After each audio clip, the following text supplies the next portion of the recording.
Hello, welcome back to Final Fantasy XIV. So, today we're actually going to be doing more role quests, because we had tried, well, we started the Phys Ranged, but we only really did one quest. So, we'll see how that goes.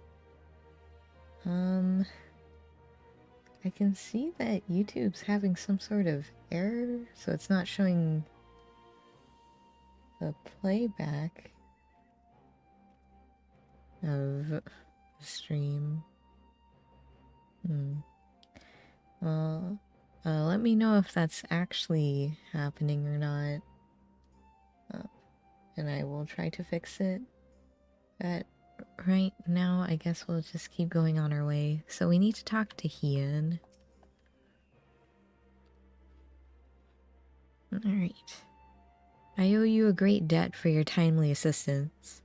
And an apology for I've made you an executioner in young Tonbo's eyes. Would that I had been the one he witnessed cut down the beast his brother had become. But we haven't time to dwell on regrets and what should have been. No, we need to take action, and after hearing of Tonbo and his brother, I believe I know what must be done. A great many of our brothers and sisters were returned to us in the prisoner exchange, but even so, there are those who yet remain lost to us. Meanwhile, Yotsuyu, who was directly responsible for much of our people's suffering, was never held to account for her crimes. In death, she claimed vengeance for her suffering at the hands of her brother, but it came at the expense of justice for her countless victims. The people of Doma have every right to resent me for failing them in their grief. But what of those who cannot bring themselves to do even that? Who are left alone with their anger and their pain?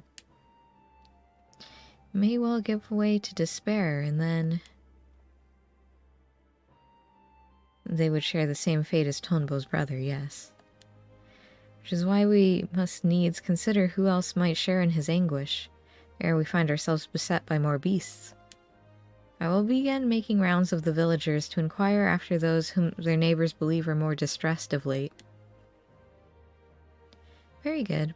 I and the other shinobi shall continue our search for the blasphemy which set these events in motion. And you, my friend, we will have need of your talents again ere long. Rest assured we will keep you apprised of our findings. Okay.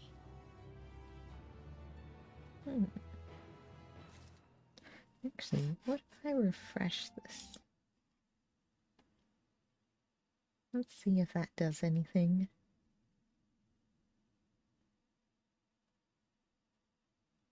Oh, there it goes. Okay, so now I can see my preview. And, if it seems like a little oddly colored for the screen, it's not, you or the game. Well, it is the game. It's just foggy in the area, so it's just slightly gray here. But, Yuri! And the Kami answer. Joe, we have yet to ascertain the whereabouts of the blasphemy from Isari, but for a blessing, we have received no reports of others that have returned. Lord Hien, for his part, has made a concerted effort to go about the villages and converse with his subjects directly. I suspect his constant presence has served to allay the people's fears. As one might expect, he has ever been dedicated and diligent, but I fear he has been away overlong. I thought to go and visit what should have been his last destination, Isari. Might I ask you to accompany me? Sure. Thank you. I'm sure there's no cause for concern, but nevertheless, I should be glad to find him quickly. Okay. Hien in Isari. Oh. Okay. I guess we'll go over here. Well, that person was here while I was setting up. So I guess I just come back here.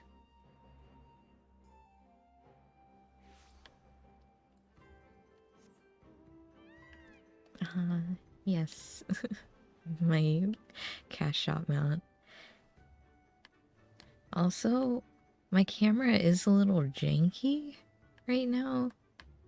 And that has something to do with my controller, and I don't know exactly what's going on with it, because sometimes it's fine and sometimes it just doesn't want to do certain camera movements. But that's something for me to figure out some other time. It may have something to do with Steam, because Steam has like weird preset controller things. But let's see. Kian, what are you doing? Jell, Yugiri, my apologies if I gave you cause for concern. Assessing the state of affairs here in Asari has proven difficult. To put it simply, the people, one and all, refuse to speak with me. They simply bow their heads and turn away at my reproach.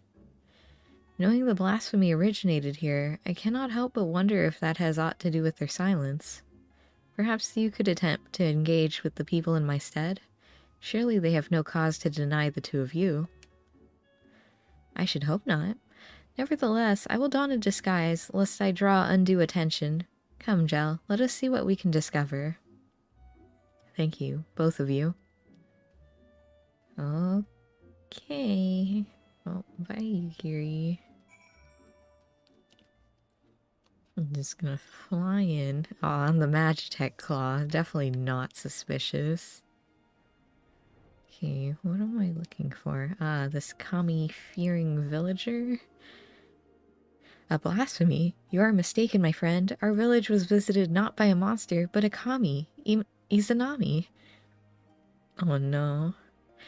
Where Lord Hien is cold and callous, she offers us boundless compassion and love. Oh, have I got bad news for you? Ah, burly villager, what have you got to tell me? I owe a great debt to Lord Hien. If not for him, I would still be fighting under the imperial standard. But the village suffered dearly under the occupation. Once more, our lord failed to punish the viceroy for her crimes, and failed to reunite many with their loved ones. I understand why some would think poorly of him, even if I do not. Oh.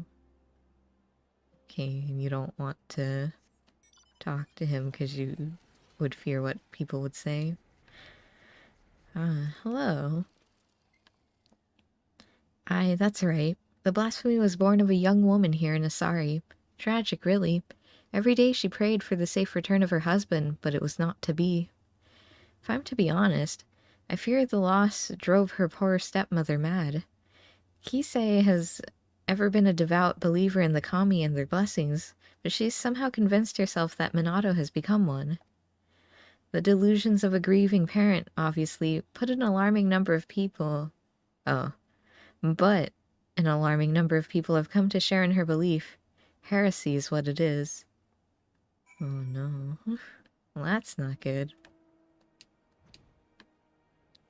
So it's gonna be like the Sahagin all over again. Oh, nice outfit, Yugiri. Look very plain. I see. Little wonder they would refuse to confide in me. The belief held by some that this blasphemy is a kami, however, is quite concerning. Izanami presides over life and death. She gave birth to the nation of Doma, and ushers souls of the departed unto the land of the dead. I trust you understand what it would mean to deny them a source of hope in such dark times, even one such as this. The villagers also claim this Kisei can speak with the dead. In fact, she will be holding a gathering to demonstrate her powers ere long. The perfect opportunity to gauge the extent of their fanaticism. Not for me, of course. My presence would draw undue attention. Might I ask you both to attend in my stead? Okay. Her followers will be gathering in the tavern. Come. Well, okay. Away she goes.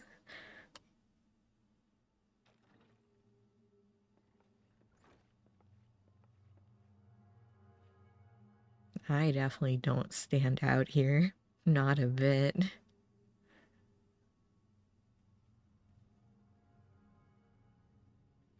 Oh, spirits of Isari, I beseech you, lend me your voice and let your presence be known. Cross the veil and be among us once more.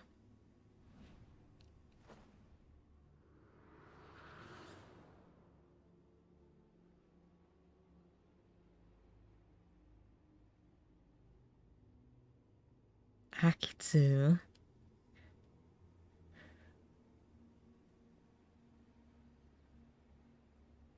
Father? Still tending the nets, like I taught you.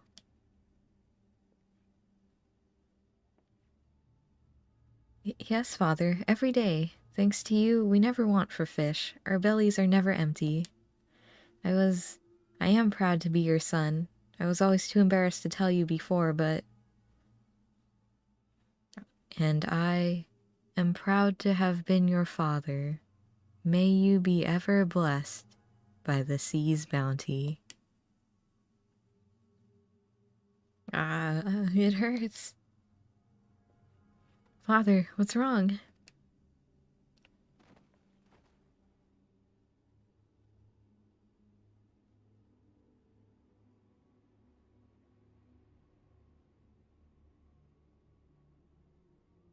He is in terrible pain, my child. Those who have cheated death's design yet live, has disrupted the natural order, and the spirits suffer for it. What must we do to ease their pain? Fear not. Izanami shall put all to rights. She will claim the souls not long for this world and deliver them unto the hereafter. When her work is finished, your father's spirit and all the others will find peace.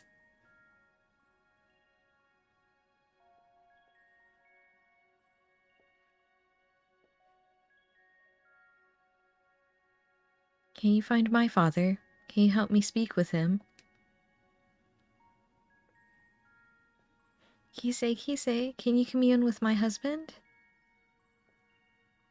What about my family? Help me, Kisei, please.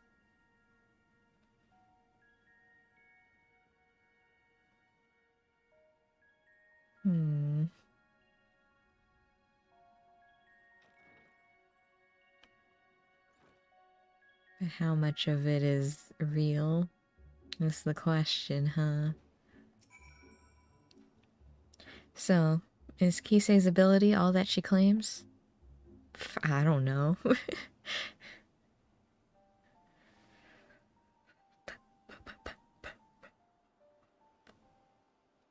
A young man spoke with his dearly departed father through her. I find that rather hard to believe. Even so, those in attendance appeared quite convinced, my lord. And I suspect a great many of the villagers I've spoken with recently are as well. Everywhere I went, the people were in so much pain, there was nothing I could do or say to give them solace. Yet, for all their anguish, there has not been a single report of villagers turning since the incident with Tonbo's brother. Which can only mean word of Kisei and her ability to speak with the deceased has spread. The belief we can commune with our loved ones in death is a comfort far beyond my power to provide. Though I fail to see how the people would abide the kami claiming innocent lives to restore order. She comes! Izanami! The blasphemy? Here?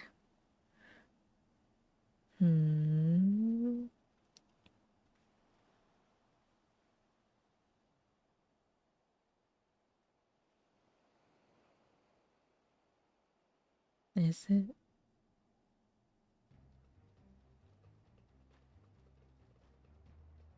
It'd be weird seeing it this early.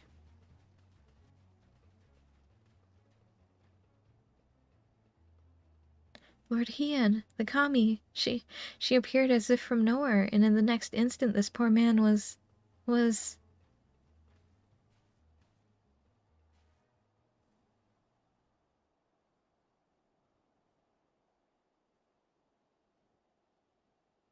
So we were too late.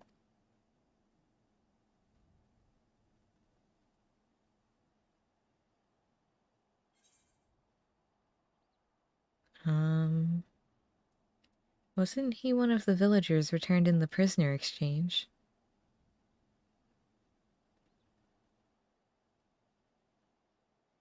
You recognize him then? Curious that he and the blasphemy's first victim were former conscripts. What could the fiend be after, I wonder? It does not become, my lord, to speak ill of the kami.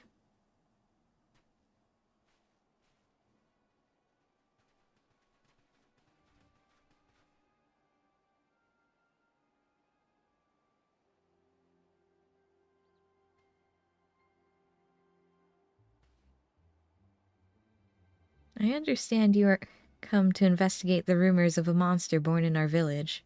A blasphemy, you called it, but you are sorely mistaken. My stepdaughter, Minato, was chosen to serve as a vessel for Izanami. I witnessed her ascension with my own eyes. Oh, ascension? Bringing that back, are we? Oh, alright. What does the echo tell me?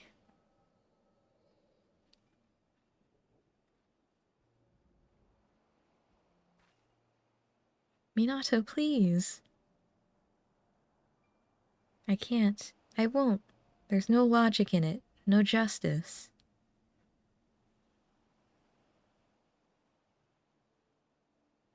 The Witch of Doma spared, given a second chance, and my husband, condemned to die as a conscript. I'll never know what became of him. Lord Hien can't give me even that. And when I look at the families he made whole and their happiness, I feel the hole in my heart, the gaping wound that will never heal, begin to bleed.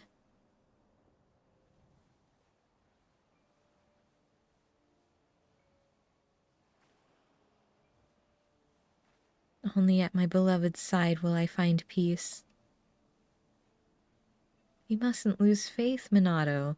All will be well. Trust in the kami, in Izanami.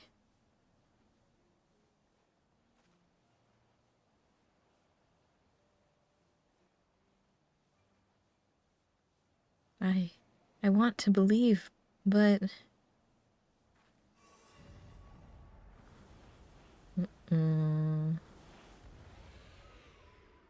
Ah, it's one of those.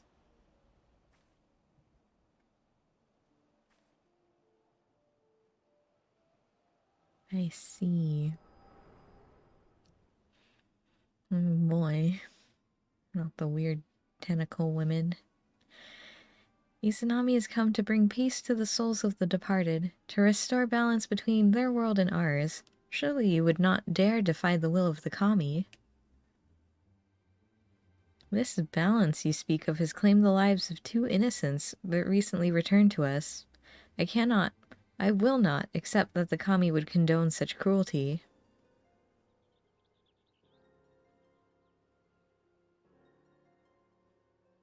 No crueler than the sight of Yotsuyu free and forgiven, while my husband and son fought Garlemald's wars, now dead and forgotten in a foreign land. With all due respect, Lord Hien, is it not your duty to protect Doma and her people?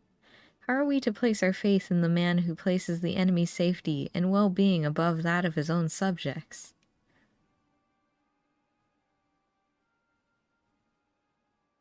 Only the kami are deserving of our adoration, as they have always been.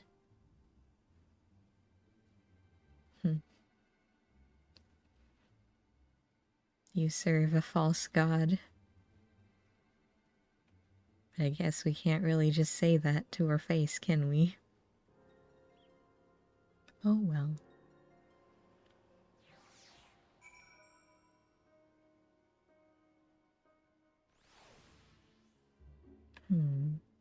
Alright. The villagers... The villagers are no doubt loath to ask it of me, but preparations must be made for burials and funeral rites. I can offer that much, at least. You seemed distracted during our conversation with Kisei. Is something the matter? I saw it. With the echo. The echo. And the blasphemy was indeed born of her stepdaughter. To bear witness to such horror, how her mind must have struggled to comprehend what she saw. And as a woman of faith, perhaps her only surviving family becoming one of the divine was the only reality with which she could come to terms. I believe I know now what must be done. I but pray her fervor does not drive her to oppose us. Come, let us return to the Enclave. Okay. Back to the Enclave.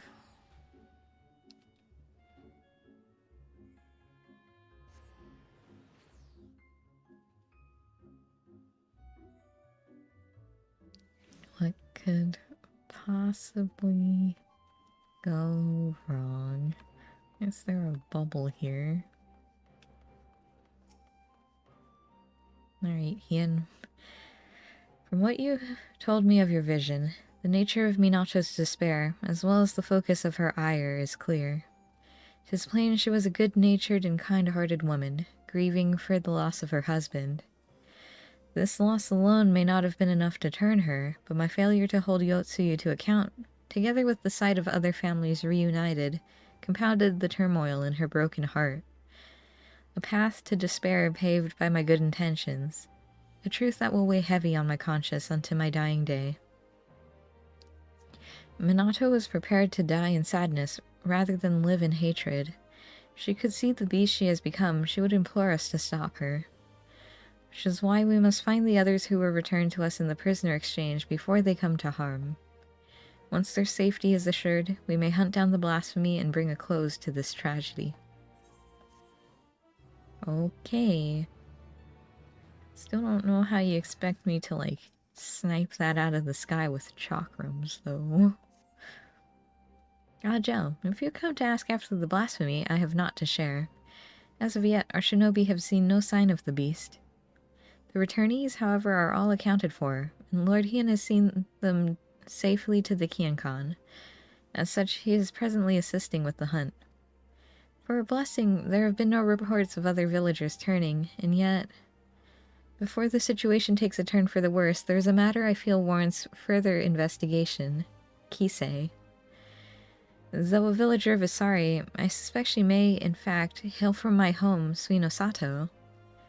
Knowing they would be loath to answer my inquiries, I entreated the Kojin to contact Suinosato in my stead. To hear tell of it, Princess Kurenai has made great strides in establishing stronger ties with the outside world. At mention of Kisei, however, their cordial warmth turns strangely cold. If we are to learn more, I fear we have little choice but to go and speak with the people of Suinosato ourselves. A simple visit for you, I imagine, but my banishment complicates matters. That said, it has been many years since I left home. Were I to disguise myself, I might well go unnoticed in your company, if you are willing to take the risk. Sure? Why can't I just go alone?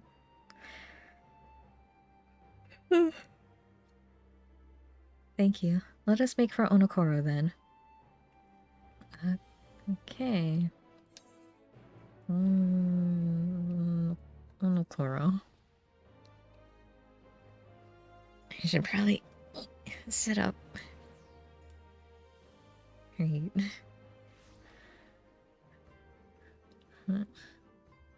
Where are you? You said Onokoro. Oh, okay. Hello.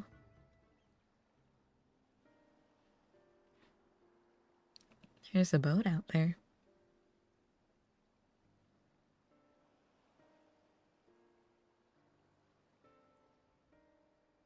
Is this in disguise? Isn't this what she... Yeah, the garments I wore when we first met.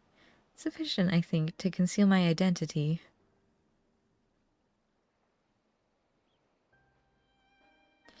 How many years has it been since I last saw home? Or since last I saw home? I am a shinobi of Doma, aye, But even as a child, I sought to ensure the safety and survival of Suino Sato. I was quite bold in those days, if not a touch reckless, and together with the other children, I often ventured beyond the borders of home. Fish people. We yearned for adventure, and so one day we sought to behold the wonders of Doma. Imagine our horror to discover a city of ruin and ash, Imperial soldiers marching through the streets. We fled at the sight, but in my haste I lost my way in the bamboo groves.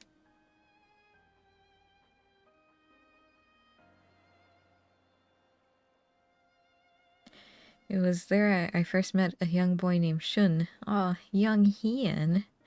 A sweaty mess as he swung his wooden sword with reckless abandon. Training to fulfill his duty as a samurai, he said. Having seen the destruction of which the Empire was capable, I too felt the need to protect my home. I joined him in his exercises, and every day my resolve to protect those I love grew.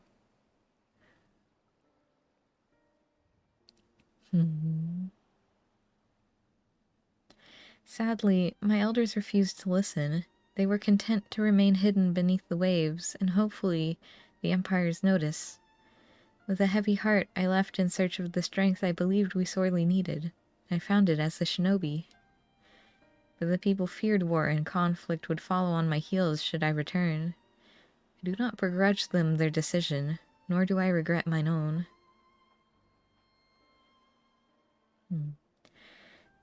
Part of me is overjoyed at the thought of seeing home again.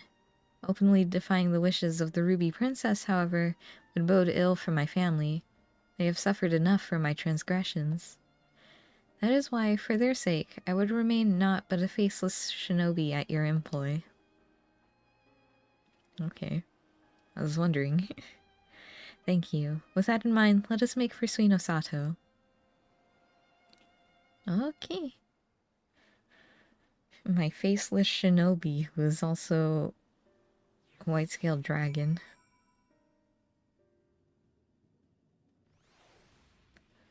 Oh. Huh. It just teleported me here? Nice. All these years, yet naught appears to have changed since the day I left. But now is not the time to reminisce. We have work to do. Kisei's departure from Suino Sato was likely decades ago. Perhaps the village elders will know why she chose to leave. Oh, Yugiri is accompanying me. Alright.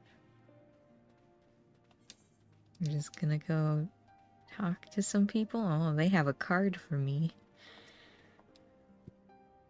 Kisei. The name sounds familiar and yet... Apologies, friend. My memory is not what it once was. Let us seek out another.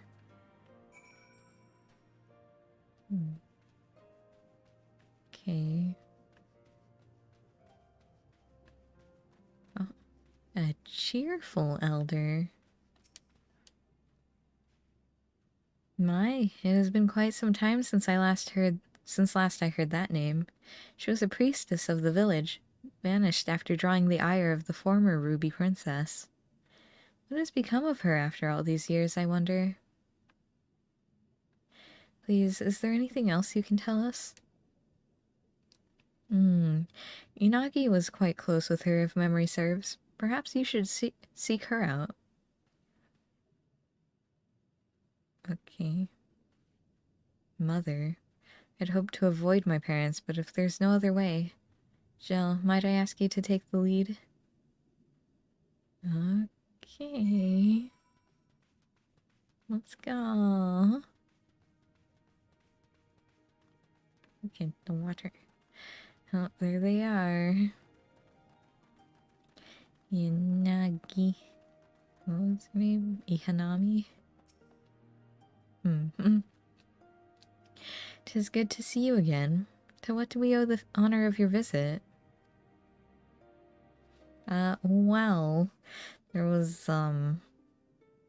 this weird lady.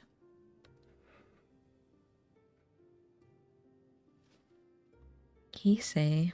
Yes, we were close, but that was a long, long time ago.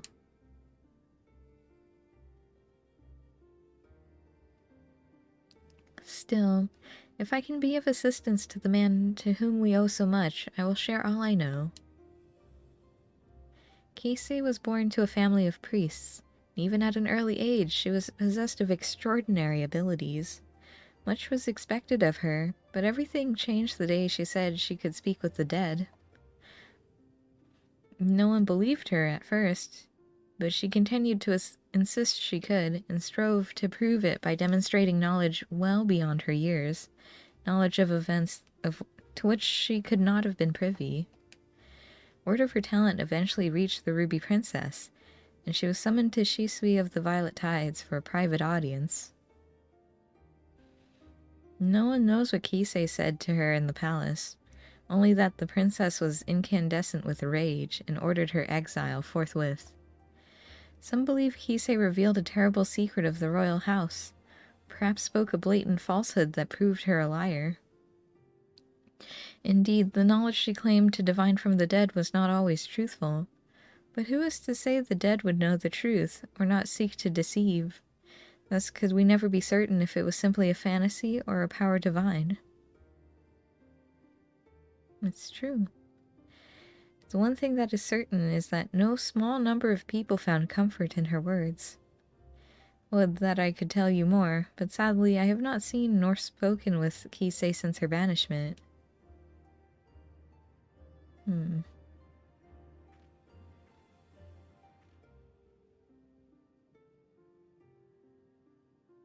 Forgive me, but have we met your companion before? She looks familiar.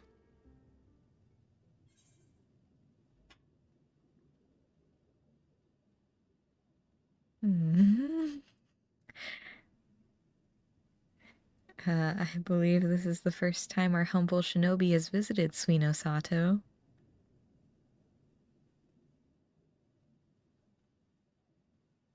Ah, is that so? For the briefest of moments, you reminded me of someone quite dear to my heart. Being a shinobi, I presume you have heard tales of Yugiri Mistwalker. Should you chance to meet her, may I ask you to deliver her a message? Tell her that her mother and father love her, that we could not be more proud of her.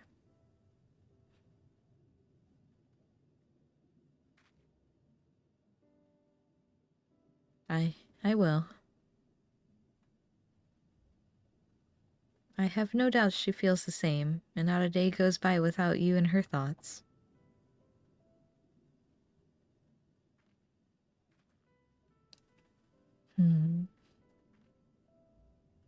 I believe we've heard enough. Shall we return to Onokoro?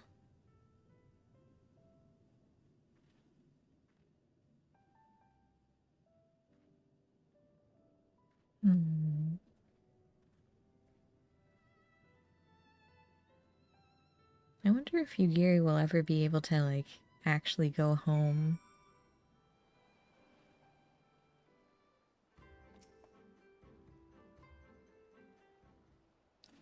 Alright.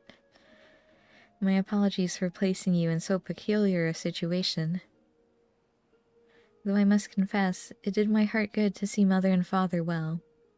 All the more reason I must do all I can to keep the peace, as the shinobi of Doma, no, as a member of the Eastern Alliance.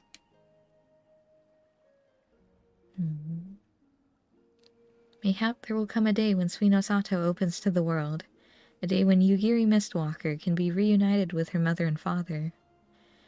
Would that Lord Hien could be afforded the same opportunity.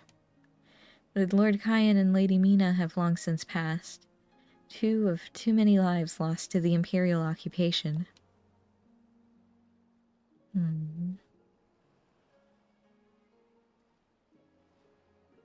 I cannot imagine he would ever succumb to despair, but make no mistake. Lord Hien knows the pain of his people all too well. I can see it in his eyes, and if I may be honest, it troubles me at times. But perhaps I have said too much. Come, we mustn't keep him waiting. Where did he go? Oh, he was hunting for the blasphemy, right?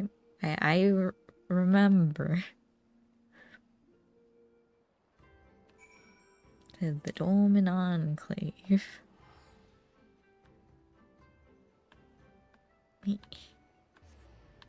Man, this camera. It's just like the right stick. Okay, it seems fine now. For the most part. Right, Hien. Welcome back. I trust your journey proved an enlightening one. Sure.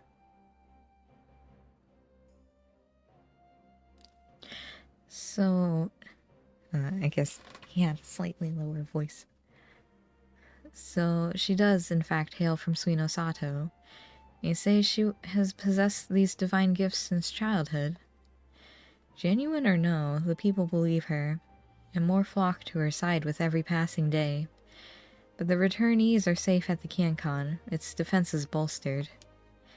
As for the blasphemy, I have spoken with our Confederate allies, among others, and together we will establish a network of contacts across the length and breadth of Doma to take up the search in earnest. Mark my words, we will find it. Okay. Oh, bye, Hien.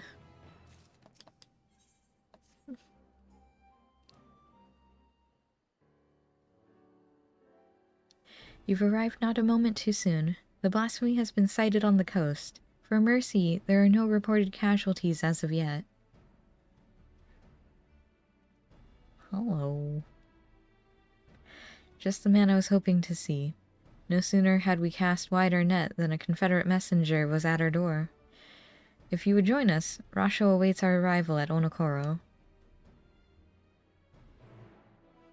Alright. Straight back to Onokoro. Here, you guys walk. I'm gonna teleport.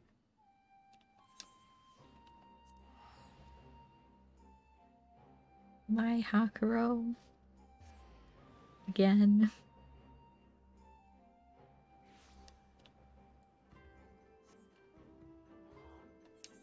Oh. Rasho up. Up. Rasho Tansui.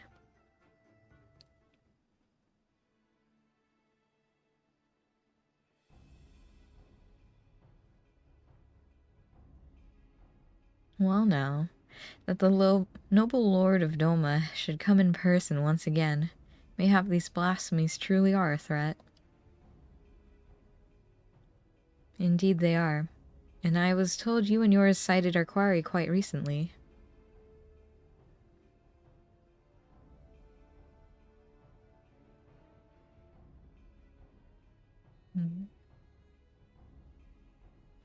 Aye, that we did. Near the islands of Shoal Rock.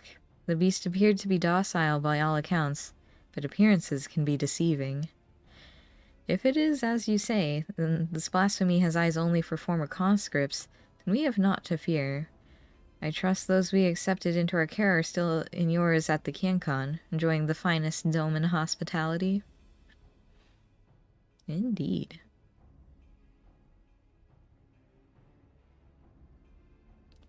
Anyway, I know not why it came to the Ruby Sea, nor why it remains idle, but if we act quickly, there is a chance we can take it unawares. I propose we divide our forces. If you're willing to go ashore, we'll take a ship and circle about the islands. First to find it will have the honor of the kill. Huh. A simple enough plan. Shall we be off to Shoal Rock then? Okay, we'll just walk there. And then I'll toss a chakram at it, I guess. What could possibly go wrong?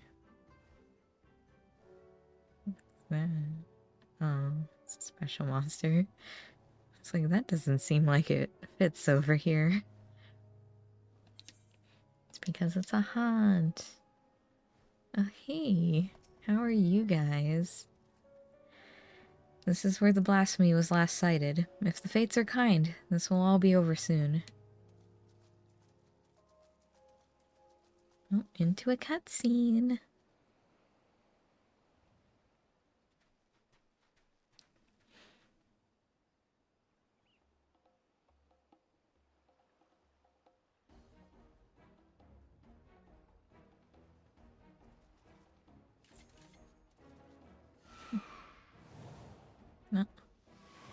Away it goes. Damn. Such speed. I doubt even my falcons could keep pace with it.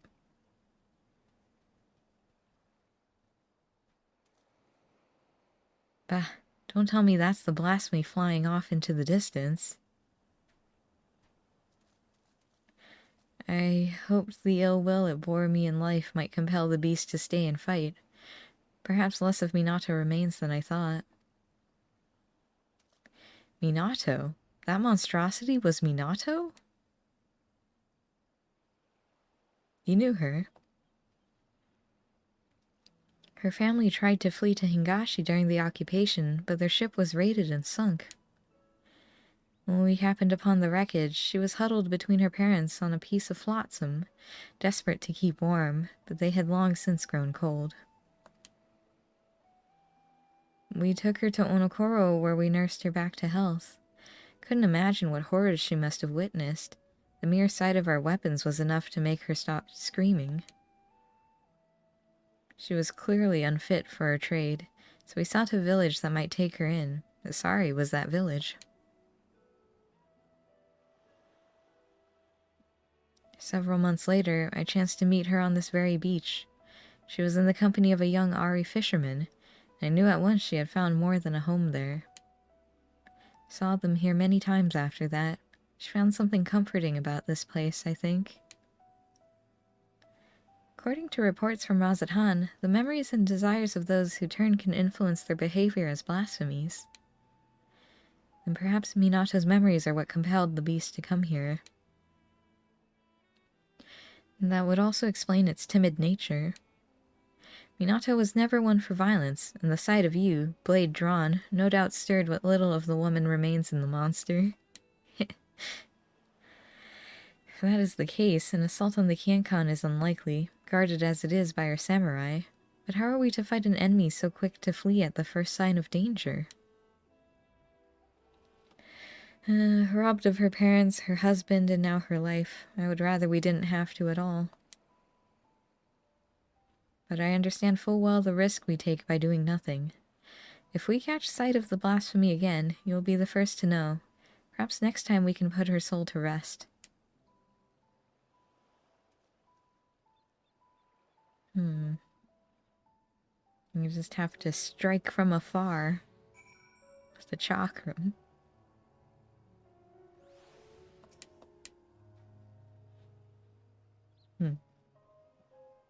There is naught to do now but bide our time. Come, let us return to the Enclave. Okay. Back to the Enclave. Oh, there's a fate. Somewhere. Wonder which fate it is. Alright, this way we go. Hien, what can you tell me?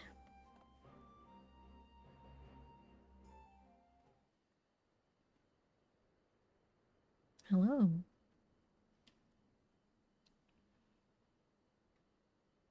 Given what we have learned, it seems likely that the blasphemy will return to Shoal Rock.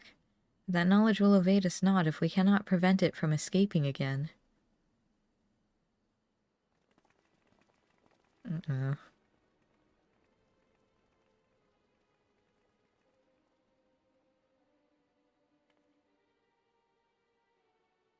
What does she want? Lord Hien, on behalf of the people of Asari, we are come with a request. We welcome you with open arms and open hearts. What is it you would ask of me?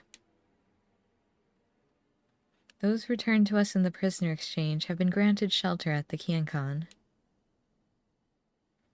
That they yet live is an affront to the Kami's grand design, and the spirits of our loved ones suffer for it. Balance must needs be restored, so I beseech you to render them unto the goddess Izanami. Absolutely not. 'Tis not our place to pray for the death of others, nor draw steel to sate mere bloodlust. When I take a life, be it by command or my own hand, I do so not in service to vengeance, but to uphold my duty to Doma and her people.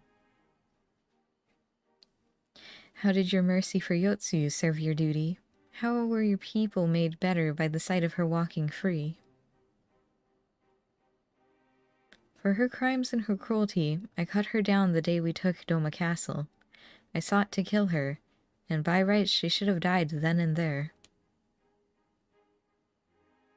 But the kami willed otherwise, and returned her to us alive and bereft of her memories. With no recollection of her deeds, it would have been Tsuyu who faced punishment, not Yotsuyu. This was my judgment, and for it you were denied the justice you deserved. You have every right to resent me. But you come before me and ask that I sacrifice men and women whose only crime was to suffer, to be condemned to a life of servitude. If you truly believe your cause to be sacrosanct, believe yourselves fit to bear the burden and swing the sword, then step forward.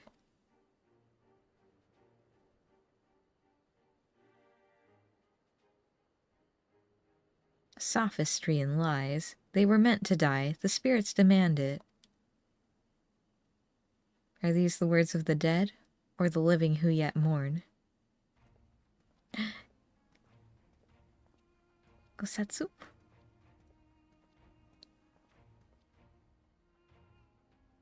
Ibang.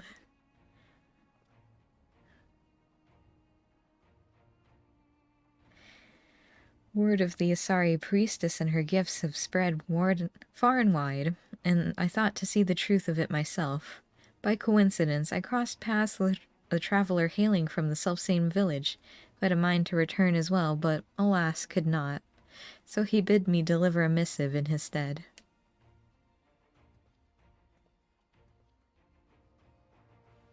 Judging by the striking resemblance, I take it you are the young fisher Akitsu.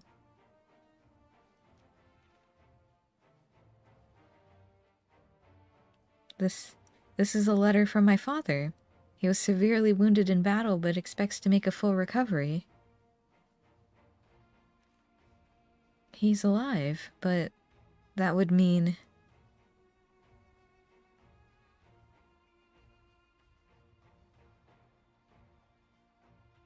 Surely a woman of your talents can divine a plausible explanation for this turn of events.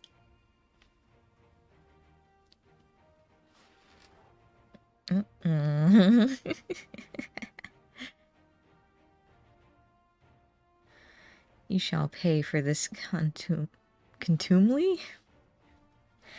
My daughter will make certain of that.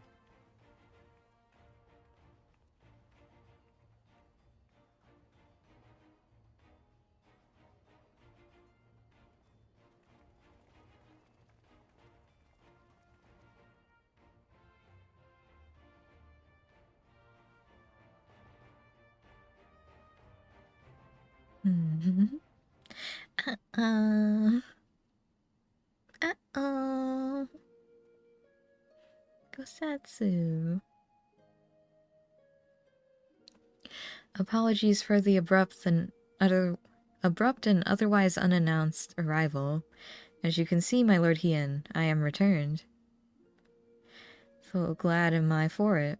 Thanks to your timely arrival, we have given the lie to Kisei's claims of preternatural powers.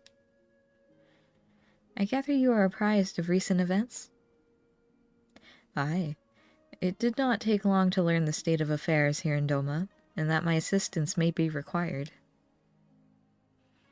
I had heard tales of Kisei channeling the dead, including the father of one young fisherman. Imagine my surprise when I saw the spirit in the flesh. He was also on pilgrimage, paying respects to the departed, and we chanced to meet in a Liberation Front infirmary. Would that we were not brought back together under such circumstances, but I am glad to see you all hale and hearty. Gosatsu. Is it zooming out this far? Is there someone watching? Oh no. It's a child.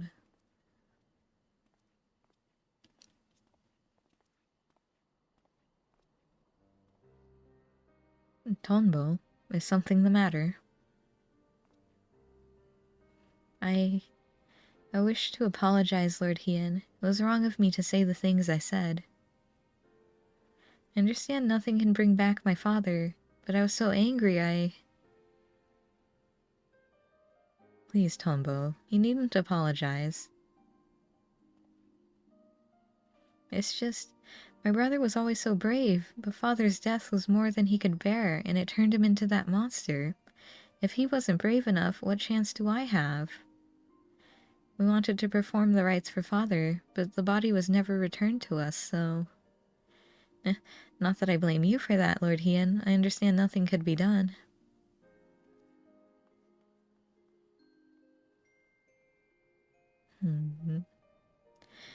That Akitsu father survived is nothing short of a miracle, but I fear he is indeed the rare exception. I have offered prayers at more graves than I can count. It would be cruel to give others the false hope that their loved ones might return. Yet Kisei continues to do just that, offering comfort with her lies. A tempting but ephemeral balm for wounds that have yet to heal, much like the anger some harbor for you, or resentment for the families restored while theirs remain broken. But for those like that poor boy whose hearts lack for hatred, who know only sadness and despair, they too may turn. Exposing the truth of Kisei's deception hasn't helped matters. If we are to prevent more suffering, we must pursue a lasting solution. I would be most grateful for your counsel, Gosetsu. There is much I could learn from your pilgrimage. If there is aught you require, but say the word and it shall be done. It is the least I can do for the part I played in Yotsuyu's tragedy. Failed her in the end, but I will not fail you, my lord. I think has Gosetsu's whole story been like failing the people he's been assigned? Because he failed Shun, and then he failed Tsuyu. Thank you again for your aid, Gel. The day's events have given me much to consider. When our next step is decided, you will be the first to know. Okay, well, I'm pretty sure the first to know will be, like, Yugiri, who will then tell me, but sure.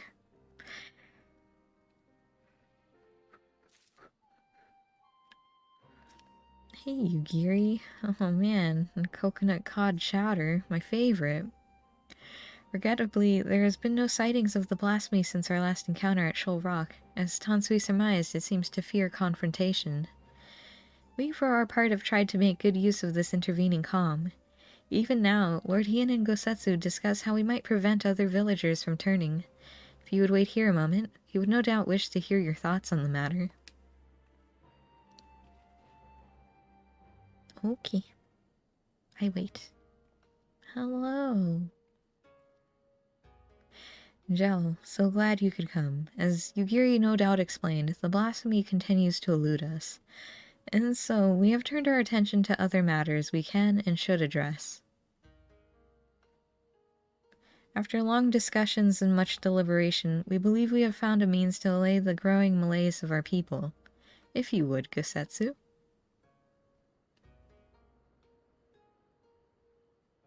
The idea came to us after considering young Tombo's remarks about his father, whose body was never found and returned to Doma.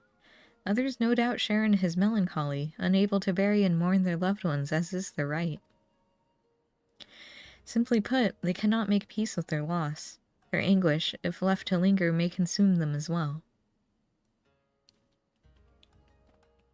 That we might provide the people of Doma with comfort and closure, we will hold a national funeral at the Swallow's Compass. Those who choose to attend will be asked to present personal effects of the deceased they wish to be enshrined there. Spirits reside in all things, be they living or inanimate, and though we may die, a part of us lives on in the items we cherished most in life. Therefore, in lieu of remains, these belongings will be afforded a place in the royal mausoleum, that the spirits of those lost to us may find their way home to Doma, and at last know peace. The announcement has already been made, and a great many people are now engaged in the difficult task of deciding which keepsake will serve as their offering.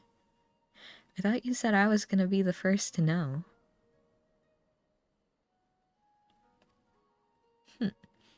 Harump. 'Tis not a decision to be made lightly, but I suspect they will have made up their minds by the time we go to collect their chosen tokens. I also hope to learn more about the departed from those willing to speak with me, for my benefit and for theirs. To break free of their sorrow, they must seek joy in the memories and the love they shared with the departed. I will help them find it. Might the liberator of Doma be willing to favor the people with his presence as well? I doubt not that they will appreciate the gesture. Oh, okay. He doesn't doubt. Good. Yuri, I leave the people of Asari to you. Gosetsu, might I ask you to... Apologies, my lord, but there is a small but most urgent matter I must first tend to.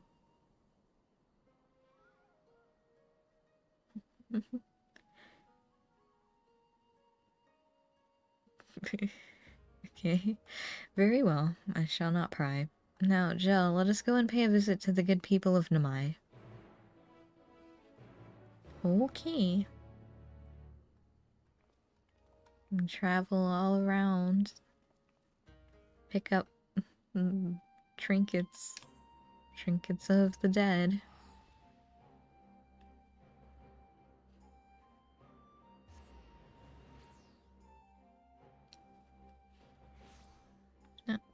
Hello, Hien. Right then. Before we begin, I would remind you that you need only listen to the tales of their loved ones. As overseer of the ceremony, I see it as my duty to deliver their effects personally. Because of this, it is of utmost importance that we keep clear of any beasts that might damage our cargo. It goes without saying how important it is that our offerings are delivered in pristine condition. I will be no good to you in a fight while heavily encumbered. If stealth or flight are not options, I must ask that you fight for both of us, but we needn't worry unless the occasion arises. For now, let us be off. Okay. Hello? Can I have their things? Grieving elder.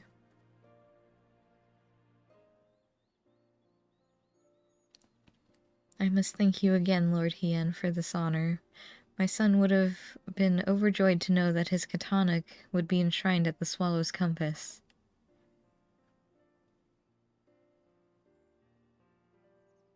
Nay, the honor is mine. I'm sure your son was a fine warrior. Aye, and so was I once upon a time. Samurai, as it happens, in service to your father when the Empire first invaded our lands. Though we were defeated, our spirits broken, my son Motosue was never one to lose hope. He was determined to follow in my footsteps, gave his everything to honing his skill with the blade. When I watched him train, I felt the pride I thought I'd forsaken swell in my breast, and I knew he would restore our family to its former glory. Alas. He could have fled, perhaps started life anew as a vagabond of some sort, but he bore the burden and fought for Garlemald, for fear of what the Imperials might do if he did not. 'Tis plain he was a loving son and a warrior true.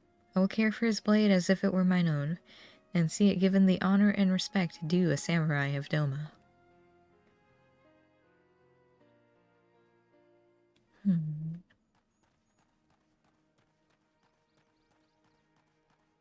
Here we go. Bereaved woman.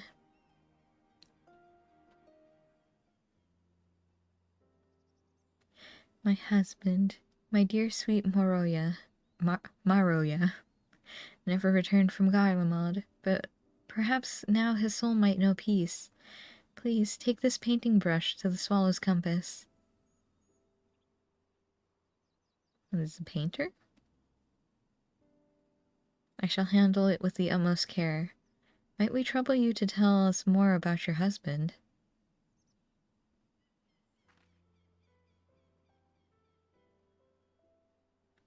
Maroya was a kind and gentle soul. There was nothing he loved more in the world than to create. A brush never left his side, not even when he tended the fields. Any spare moment was dedicated to his craft, and he produced the most wonderful vistas of Yanxia. It was his dream to take us to Kugane, where he would become a famous artist, until he was conscripted. In the early days, he would send drawings of the places they took him, though I know not how. More time began to pass between each arrival, and then they stopped coming altogether.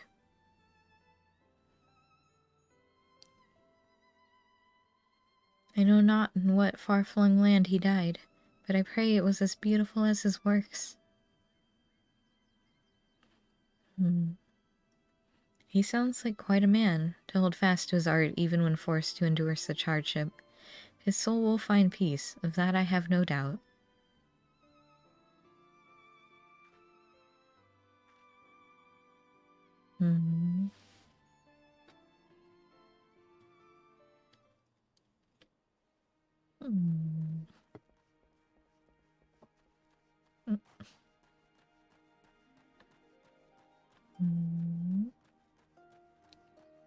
Oh no, it's Tonbo. What's Tonbo doing here? Is this where they live? Hi, Tonbo. I realize it's quite large, but I wanted to offer this on behalf of my brother and our father, Suzushiro. Well, if you were willing, I would very much like to hear more about them both.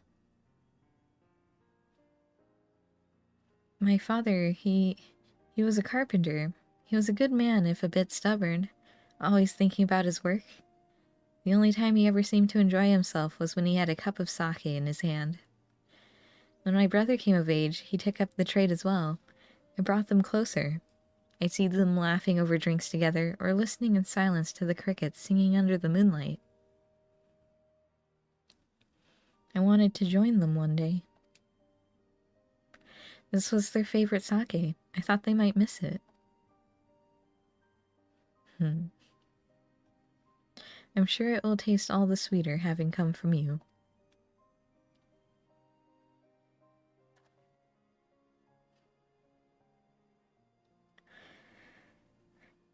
I realize no one can ever replace your brother or father, but if you will allow, I would be honored to share drinks with you in their stead. When you are of age, of course.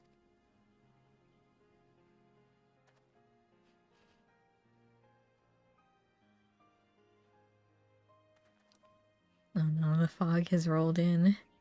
This should be everything. Would you join me for a short reprieve before our journey back?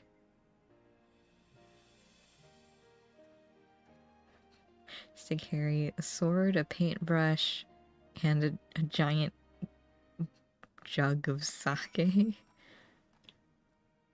Let's see. No longer accompanying me. Whee! Where did he go? Oh, jeez. Yan. Yan. Yan.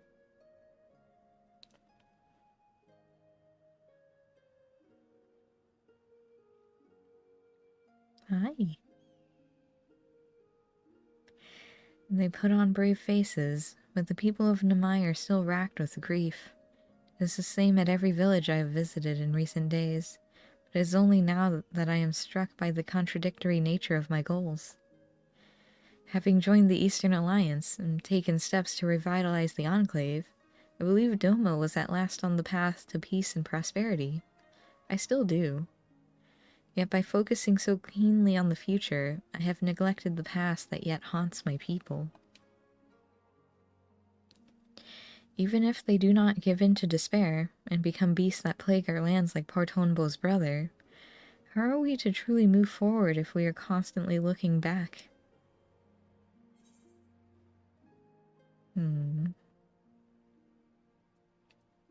Is there not someone for whom you yourself still grieve? Hien?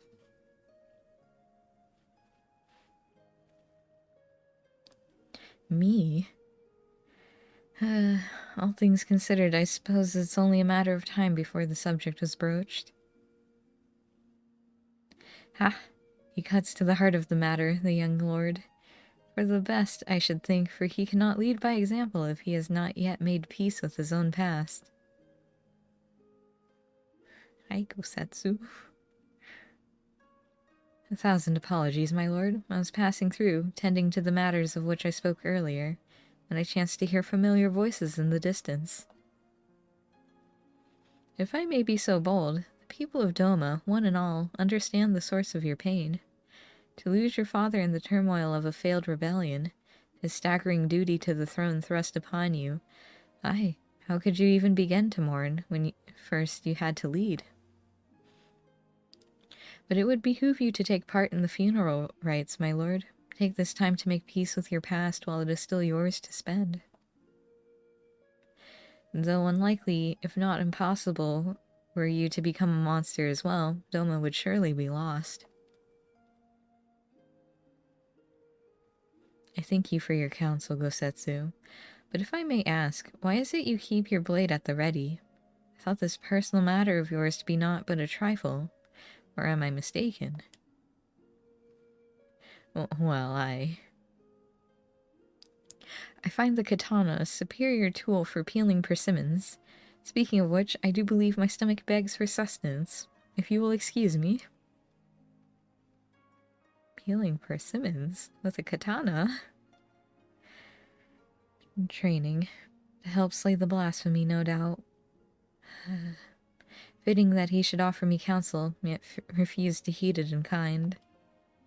He is not the warrior he once was, but he is wise, our obstinate friend.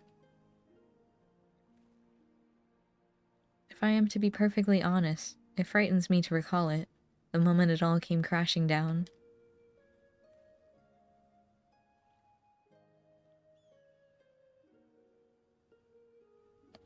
We'd taken Doma Castle, victory was ours, but when we looked out and saw the banners of the 12th Legion marching toward us, the Crown Prince at the fore, no sooner had Gosetsu and I escaped that we received word that Xenos had slain my father. I remember how the fight went out of Gosetsu in an instant, how he wept for his lord, while I felt the weight of the profound duty bear down upon my shoulders, crushing, suffocating. The heat of my own breath, the chill of my clammy palms. But duty demanded I master my emotions. When all those around me, Gosetsu included, were consumed by anger and a thirst for vengeance, I had to be in control. Under my orders we dispersed and fled to fight another day.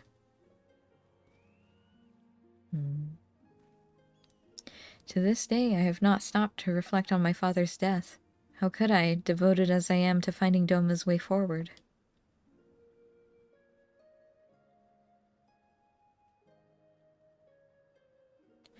But now I must. And so, having taken you into my confidence, would you see this through with me to journey's end?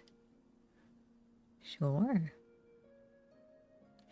The keepsake I would offer up for the funeral is hidden at a place not easily reached. We will have to fly there, I'm afraid, but worry not. My Yol will ferry us. Just a moment. You still have your Yol? I guess I still have mine too. I just don't ride on it because I think it looks ugly. Oh, you found a second Yol. Where did the second one come from? The place we seek is Plum Spring, in the mountains. Shall we? Okay. Whee! We get a nice scenic view. So I leave that fate behind with all the weird caterpillars. Gross, okay. Where are we going?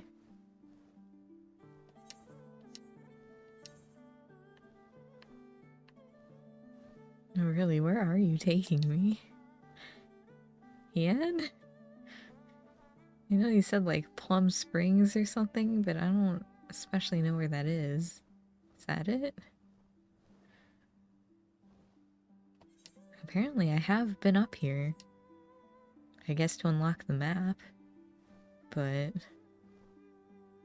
they're in person? Oh, they're in a cutscene. I wonder if that's gonna be me.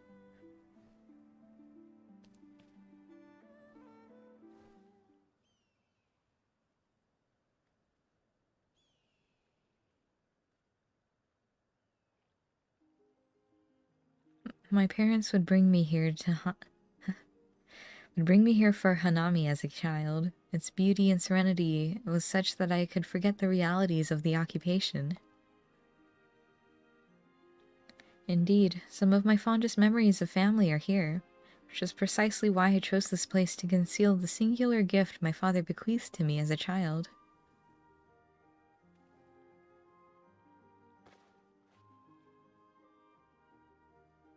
A little Wukong doll?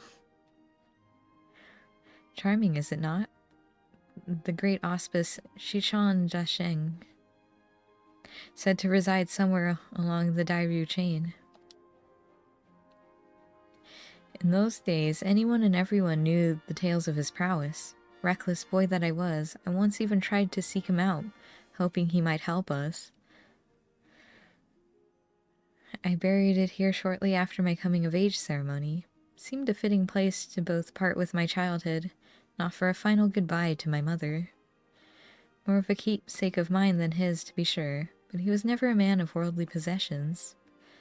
Still, I suspect he would allow himself a rare smile if he were to see it again after all these years.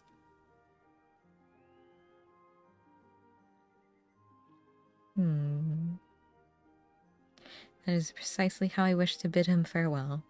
With a smile. Yeah, because a smile better suits a hero.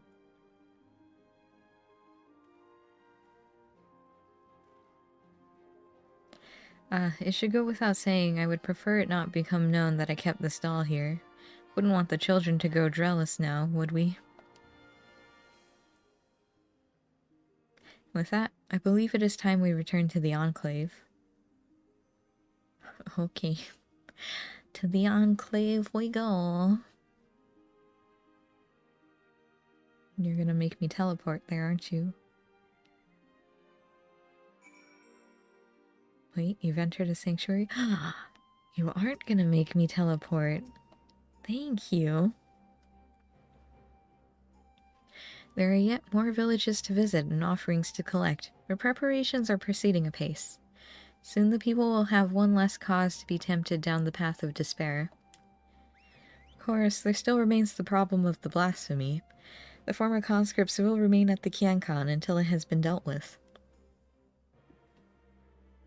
We will slay the beast in due time, but before that, I would be honored if you were present for the funeral rites. Pray speak with Yugiri when next you visit the Enclave, and she'll tell you more of the proceedings. Hey Yugiri, can you tell me more about the funeral proceedings? As ever, your timing is impeccable.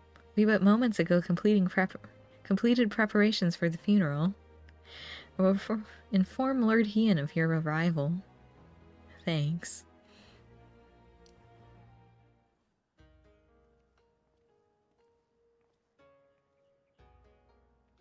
You're here. Excellent. The blasphemy continues to shun our settlements, and I mean to make the most of the time its absence affords us. I assume you are planning to take part in the ceremony? Sure, why not? I'm not Domin, though. Glad to hear it.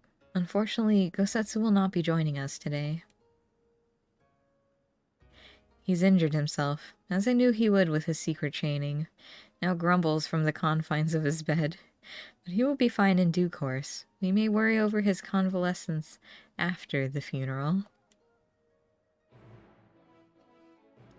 Oh, Gosetsu. Silly, silly man. It swallows compass. Oh, so we just like leave? Sure. So if I take this etherite, does it have a teleport to... Yes, one river. And away we go in the car by myself. There's someone here. Unfortunately, I am on a mission. Ian. The villagers should arrive ere long. Then we may begin. Oh boy. Oh hey Eagle, how are you? Just in time for the end of the Phys Ranged role quest. We're gonna hold a funeral. I guess. Oh no, not Kisei. Lord Hien, I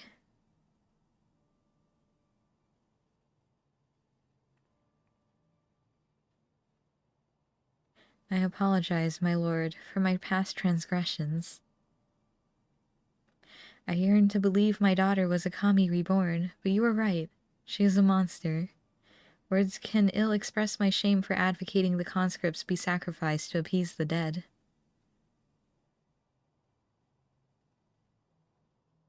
Nay, this ceremony shall serve far, far better. And so, as a humble citizen of Doma, I offer my deepest gratitude, and beg for your forgiveness. Let's see, you're good, heading to sleep soon, but knew you were around, so drop by for a bit. Oh, thank you. I hope you enjoy. I would make an offering on behalf of my husband and son, as well as my dear stepdaughter Minato. I throw myself on your mercy, Lord Hien. Allow them a place within the mausoleum, that their spirits may know peace.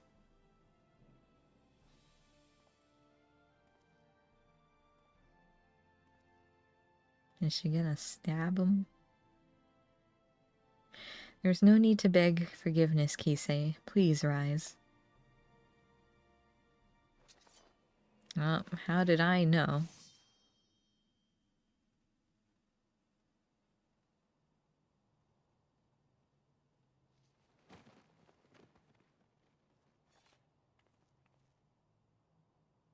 History sure has a way of repeating itself, huh?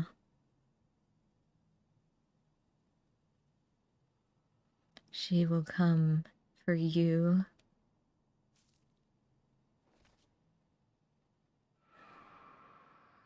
Ah, that's why she did it. By the kami, she gave her life to draw out the blasphemy? The thing that zooms around in the sky. Izanami.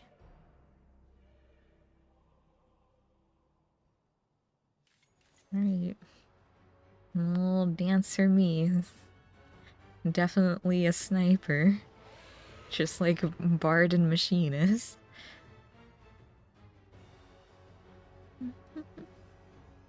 Oh, wait, can I dance partner Hien? Hey Hien. Be my dance partner. Aha! Alright.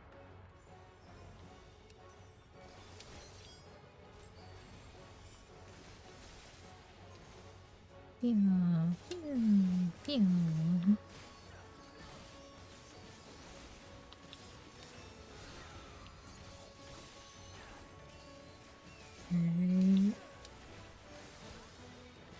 Means to charge. Can I break its foot? Oh wait, I do have that move, don't I?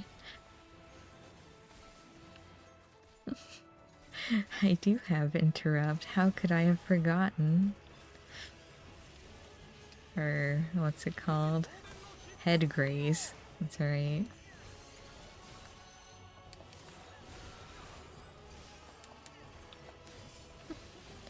I'm just a dancer. What do you want from me?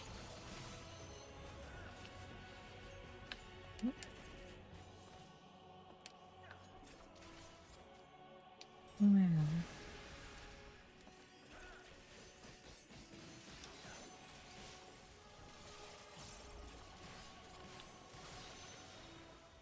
Oh, that's Stygian whale again.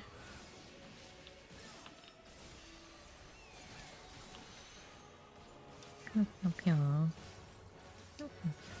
have so many feathers. Why is she still wailing? I'm in pain.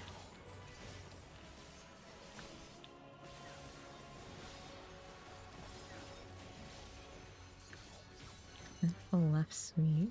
Oh.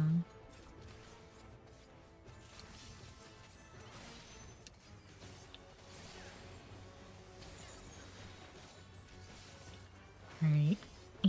More shield, Samba. Yeah, Ian, come here. I need to heal. Thank you. Resentment overflowing. Oh, well that sure looks like exaflares.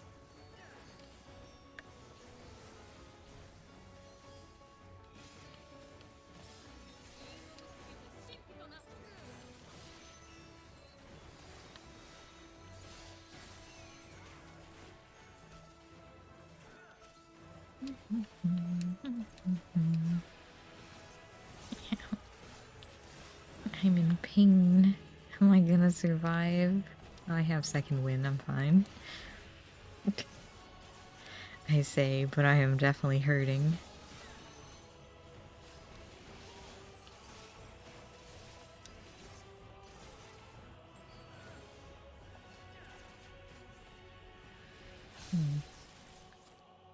Oh, well.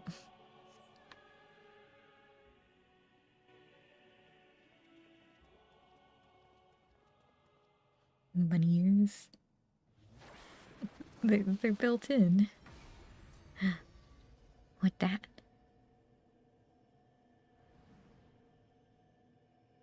Apologies for the untimely arrival, my lord. Kosetsu. That's not a katana. Kosetsu, what is that staff?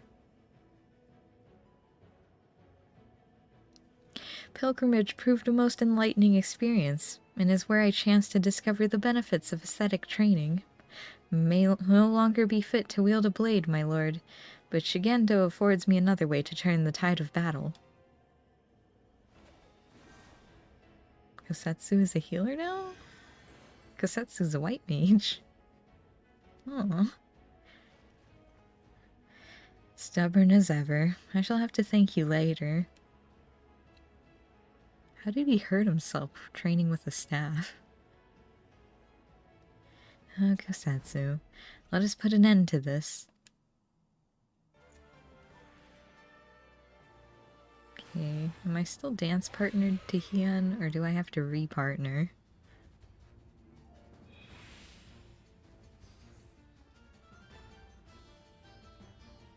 Okay, looks like I'm still dance partnered. That's good.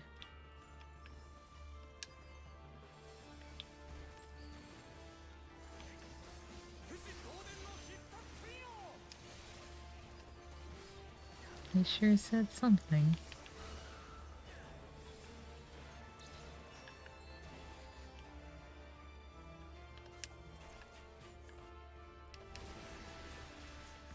A two-person stack?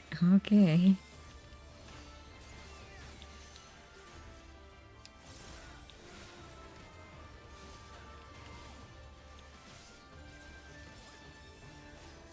Oh, I need to... Here we go. I'm so good.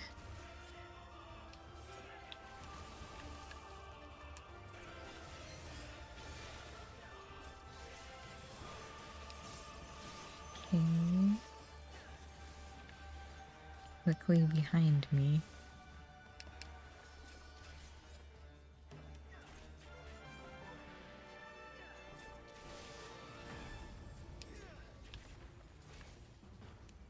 I mean, I'm gonna keep attacking, but you guys can do whatever you want.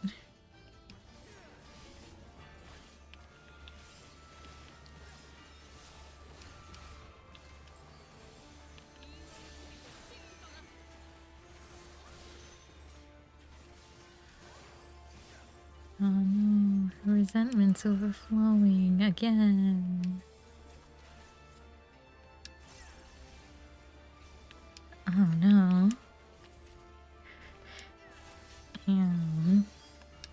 Oh, it only did like 10k damage. I guess she doesn't have that much resentment.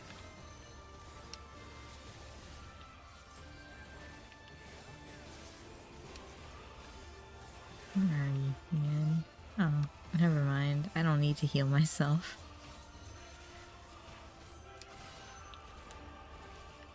What's she doing? Oh. I'll be back for you.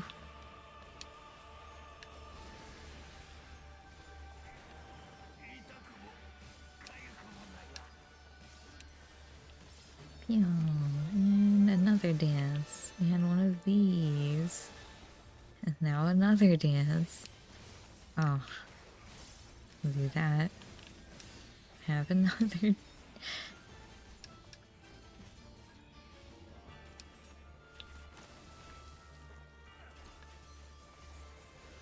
I'm just enjoying my time, my dancer life. Oh, everyone to this side. Wow. Look at them. So smart. So competent.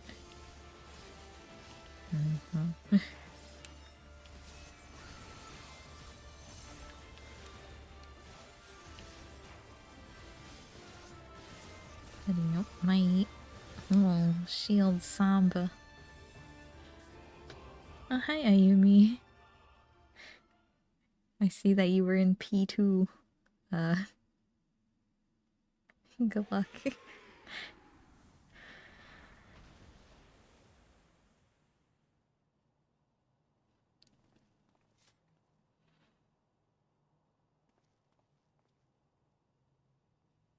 Throw her into the ocean.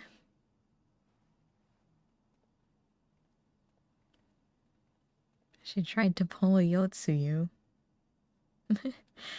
A deceiver to the bitter end, but she is still a daughter of Doma. She will have a proper burial and her family's belongings enshrined with the others. I don't know, man. Pain, it was pain, yeah. Look at his little monkey doll. It was Wukong or just something I already forgot. I have gathered you here today not to speak of the future, but to reflect on the past, to pay respects to loved ones fallen on the field of battle. In honor of their sacrifices, these sons and daughters of Doma shall be given a place here, at the Swallow's Compass. Though they no longer walk with us in life, they walk with us in spirit. Pray never forget their bravery, that the memories of their legacy give you comfort and strength.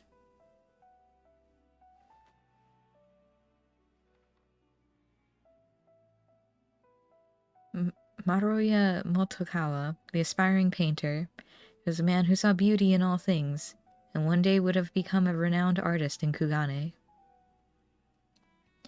Mototsue Jito, the warrior in training, he longed to become a samurai like his father and bring honor to his family. Suzushiro Kodakuni, the carpenter, a man wholly dedicated to his craft, who hoped to one day pass on his talents to his two loving children. And on and on.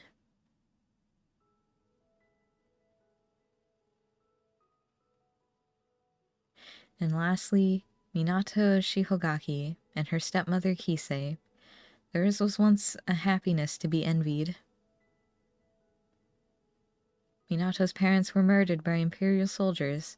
After being rescued by the Confederacy, Minato was given into the care of the village of Isari. Though she arrived with a broken heart, it was soon mended by the man who would become her husband, the son of Kisei, who herself had been born to Isari on winds of tragedy. Kisei was a child of the deep, born in Suino Sato. For her gifts she was exiled, but with her courage and tenacity found a new home on the shores of the Ruby Sea. She was a devoted wife and mother. Though not related by blood, she loved Minato as if she were their own. I don't She didn't really have a gift, though, right? Because she made it all up. That is how she lived, how they all lived, and how they should be remembered. Let your heart swell not with sorrow, but with joy for their memory. Know that proof of their mark left on this world shall remain here, enshrined within the swallow's compass for all eternity. Let us still our voices, and in silence pray for their souls, that they may share in the peace we have found.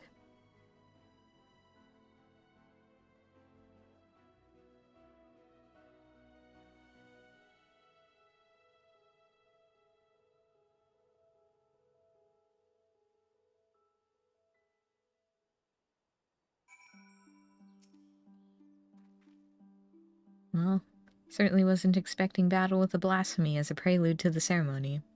At least now we may breathe easy, if only for a short while. The villagers have all returned home, and I believe it is time we did the same.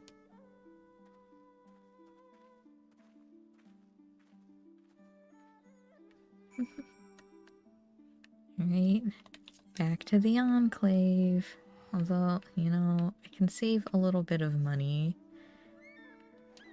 So let's save a little bit of money and just fly to the dock. Let's see, it's like here. Why does it say I have a quest? Hello. Yes, please take me to the Enclave.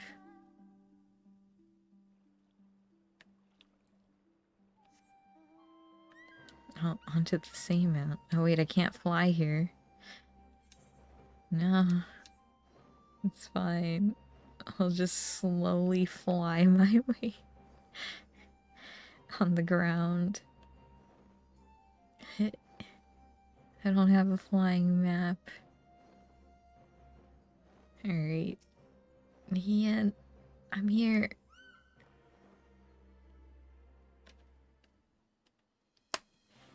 Is it over then? The Phys Ranged quests should be basically over. We've held a national funeral and slain a blasphemy besides. A rather productive day, would you not agree? The former conscripts will be elated to finally return home. Oh, hello, Snowheart. Welcome. Speaking of returns, I think I speak for us all when I say your appearance at Swallow's Compass came as something of a shock. What of your injuries from training? Quite painful for some time, I assure you. Despite my best efforts to reclaim my former skills, my back and my hips vigorously protested. I planned to sleep that I might be well rested for the morrow's hunt, but a voice called out to me. I was needed, so I grabbed my cane and ran as quickly as my ailing body would allow. The cane suits you, Gosetsu, but your mastery of healing magics was a sight to behold. Almost as surprising as your resurrection following the fall of Doma Castle. I am still but a novice in dire need of training. 'Tis my hope that I will be able to refine my aesthetic arts during my next pilgrimage. So you're leaving then?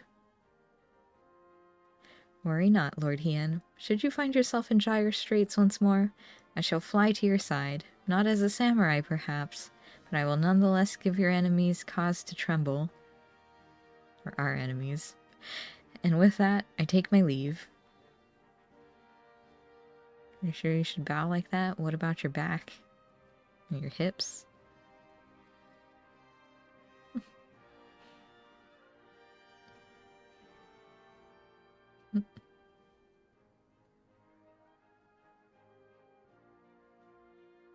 Alright.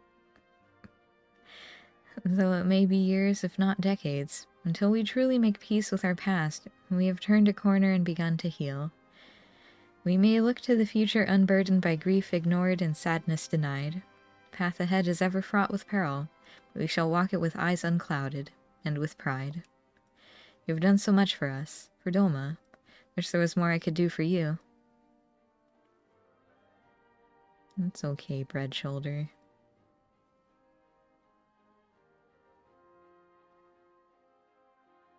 Miskasetsu, hope we see more of that guy. I mean, he's training how to be a white mage, basically, so maybe. If I may ask one last favor, before you leave, please inform our representative at Razat Han that the blasphemy has been vanquished, and the people of Doma are safe. With any luck, our experiences here will prove useful to other nations that yet grapple with these beasts. Well, yours is the second to last one I'm doing, so I don't know how much help it's gonna be. Alright. Then... not there. I need to go to Ishgard. Which is... Foundation? I assume Artorial's gonna be, like, at his house, but I guess I don't know for sure. Let's see. Map. Oh no, I guess he's just there. But I need to be a summoner. Gonna be very cold here in this outfit. You know, what can you do? Artorial.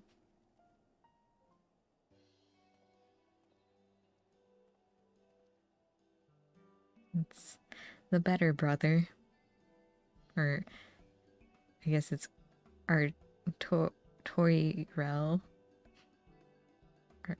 Artoriel?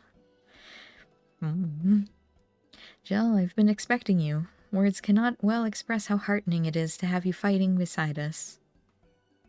I'm cold. Allow me to echo that sentiment. Amric? Are you sure you should be walking around? Greetings, my friend. Lest you wonder, Lord Artoriel and I are leading the effort to deal with the blasphemy. With your capable self in the fold, I have no doubt that we shall succeed. Okay. Without further ado, I shall brief you on the situation. 'Twas a handful of days after the first beasts appeared in Razat Han. Okay. An Elzen man was observed at the Hoplan in the pillars, walking with an unsteady gait. All of a sudden, he buckled over as if in pain, and before anyone knew what was happening, he transformed into a terrible draconic beast. Draconic? Oh. Okay, actually draconic. At the mere sight of this, many who chanced to be present also turned, and regrettably, the temple knights were forced to put them down. Oh, there's Daleks, too. The blasphemy itself, however, took wing and fled. Profane Fafnir, we have chosen to call it, after the dragon man of Ishgardian myth.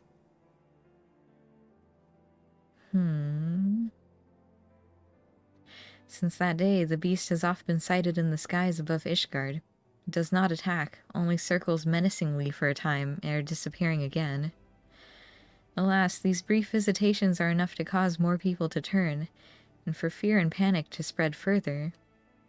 As part of our investigation, we have sought to identify the man who became the blasphemy, but thus far we have learned naught.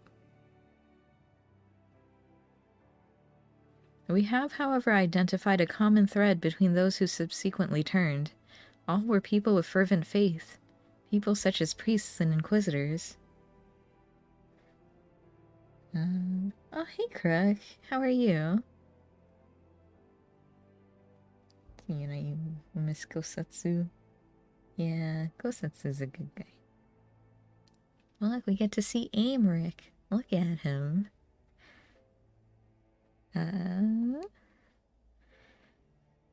When the truth of our nation's history was laid bare, the legitimacy of the church was called into question. Many Ishgardians struggled to reconcile with revelations with their beliefs, and none more so than the pious. Such men and women, we posit, would be more susceptible to despair, and therefore the transformation. We must find a way to stop it. Ishgard has only just emerged from a 1,000-year war, and we cannot suffer another great tragedy, much less so soon. Okay. In order to attain a better understanding of the situation, we intend to speak with a member of the clergy. The sole individual who survived witnessing the blasphemy's birth without being turned. Clem is his name, and he is a deacon at the St. Remenad's Cathedral. Is it Remenot? Come, let us seek him out there at once. Everything here is French, so I don't know how to actually pronounce anything. Doing well, just playing like a Star Wars. Oh. I don't know much about Star Wars, I'll be honest.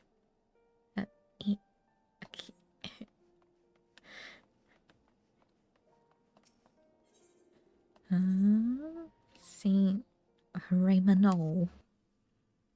It's too bad these aren't voiced. I'll never know how it's pronounced. St. Raymond's Cathedral.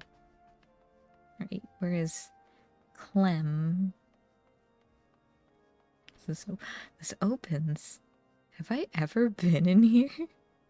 No, I have. I've seen that statue of Helone. I guess. Alright, Clem. What can you tell me?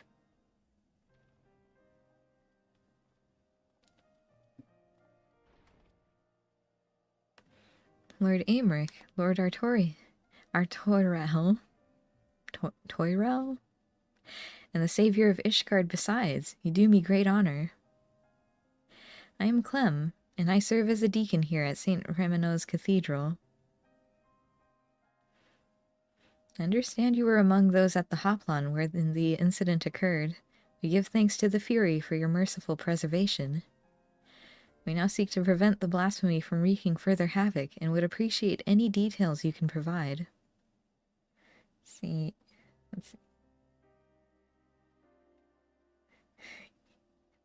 Okay, so you've watched some of the movies but don't understand much. I mean, that's true. I, like, half-watched some of the movies, because,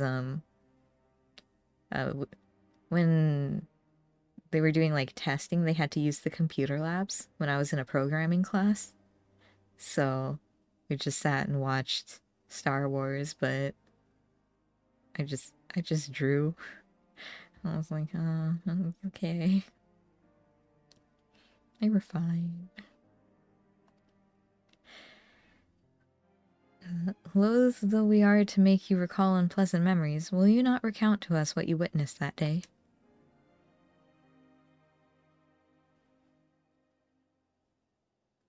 Very well.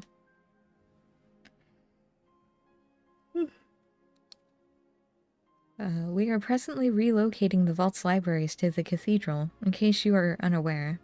We had finished delivering a batch of tomes and were on our way to bring over another.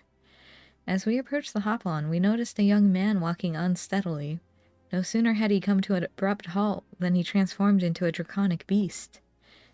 The fiend fixed us with a menacing glare. It was all we could do to find our wits and flee. But to my compounding horror, my brethren who were with me began turning into monstrosities as well, one after another. Praise the fury that you at least were spared, Deacon Clem. I cannot imagine how frightening the experience must have been. Who?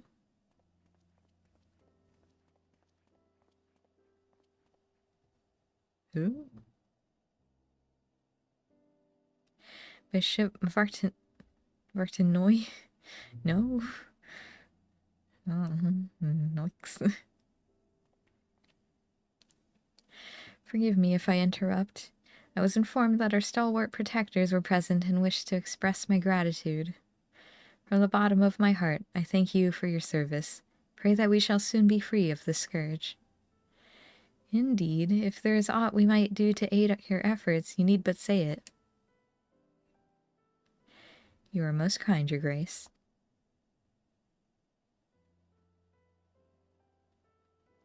Okay, bye. Wasn't weird at all.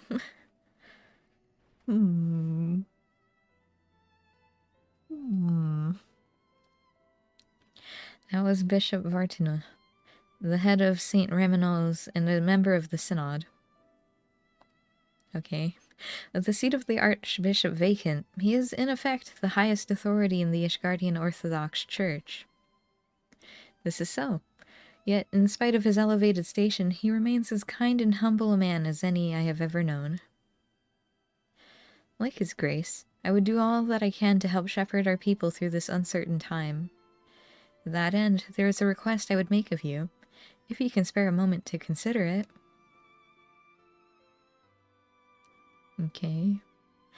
Of course. If it is within our power, we should be glad to offer you aid. Thank you.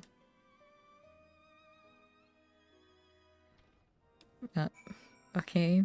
What is the thing? In the wake of the transformations, a group of clergymen fled the city in fear. Yet though they sought refuge in the wilderness, they put themselves at the mercy of the elements and fell fiends both. Given that the cause of the transformation is not clear, I think theirs was a decidedly unwise decision. I wish to set out and find them, but I am not trained in the ways of war. As such, I require those who are to accompany me in the search.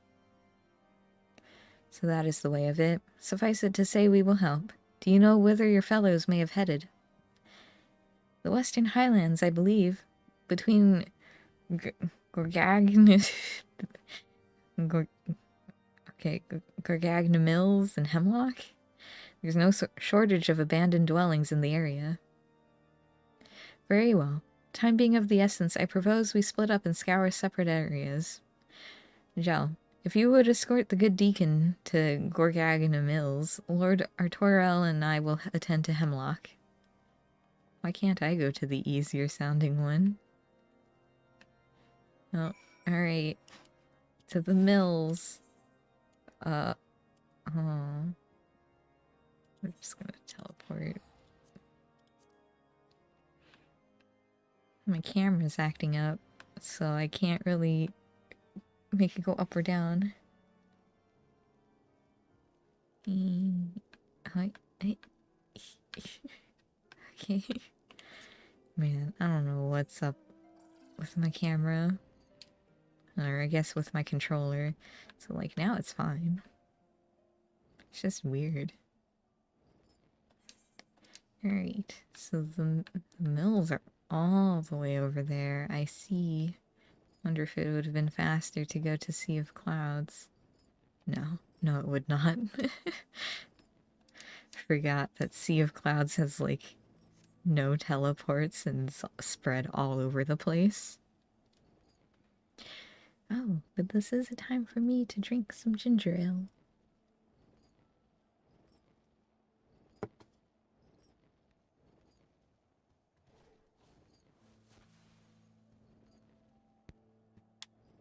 Oh. My arm. Alright. Wait. Isn't the mills where we found, like, Ice Heart the one time? Or am I just misremembering? Hey. We found them.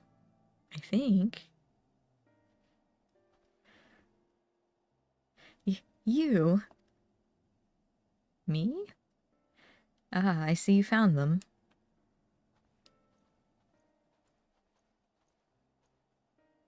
Yes, and none the worse for wear, thank the Fury. My friends, forgive us if we have given cause for alarm. We come out of concern for your well-being. Though we understand why you might quit the city, we fear you may have placed yourselves at greater risk by coming here. His Grace Bishop Vartinoy too worries for your health and prays for your swift return. So please, will you not allow us to escort you to the Holy See? I assure you, you will be much safer there than in this wretched place.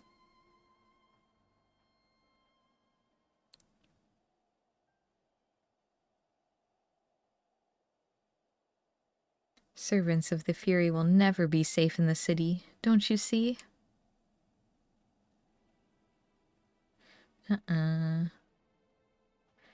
This is your fault. You and your accursed revolution. The people disdain us, mock us behind our backs, and spit in our faces. Poor Aymeric. And now someone is conspiring to transform us into monstrosities. Enemies of the church, I'll wager, emboldened by your deeds. So no, I will not go back to Ishgard. I'd sooner freeze to death than suffer your pity. Well, become a monster then. What? All I've ever done was in service to her. I'm a good man. I do not... She cannot forsake me. Dalek? Indeed a Dalek. Alright. Ah, Halone Preserve.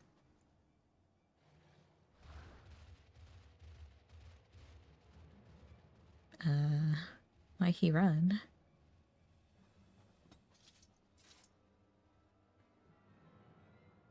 Joe, we cannot allow him to harm any others. Give chase and do what you must. We will remain here and keep the others calm. Alright. It'll just be me and Carby.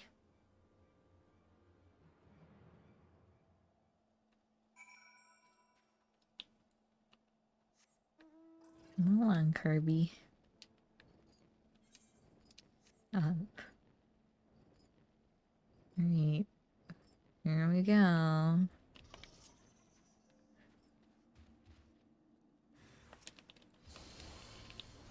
And Bahamut.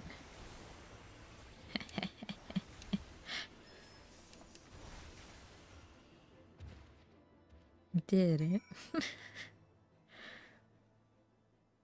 Come back, Carby. You are. It was a good carbuncle. Although now my next thing is Phoenix, but you know, whatever. It's fine. I think it resets if I leave the zone. Is it done, Joe? Yes. My thanks. What happened is most regrettable, but we must be grateful that no one else came to harm. While you were gone, the deacon was able to convince the others to return to the city. Let us escort them back at once, and then reconvene at the congregation to consider our next course of action. For our purposes, we have the use of the strategy room. Announce yourself to the guard without, and he will show you in. Okay. Bye. Okay, so back to Foundation. Night guard at the congregation of our knights most heavenly. Alright.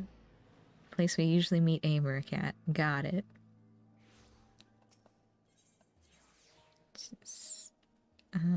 This teleport. Teleport that's named after the Inn Tavern. Not the actual congregation. From Albert. Alright. You. Let me in.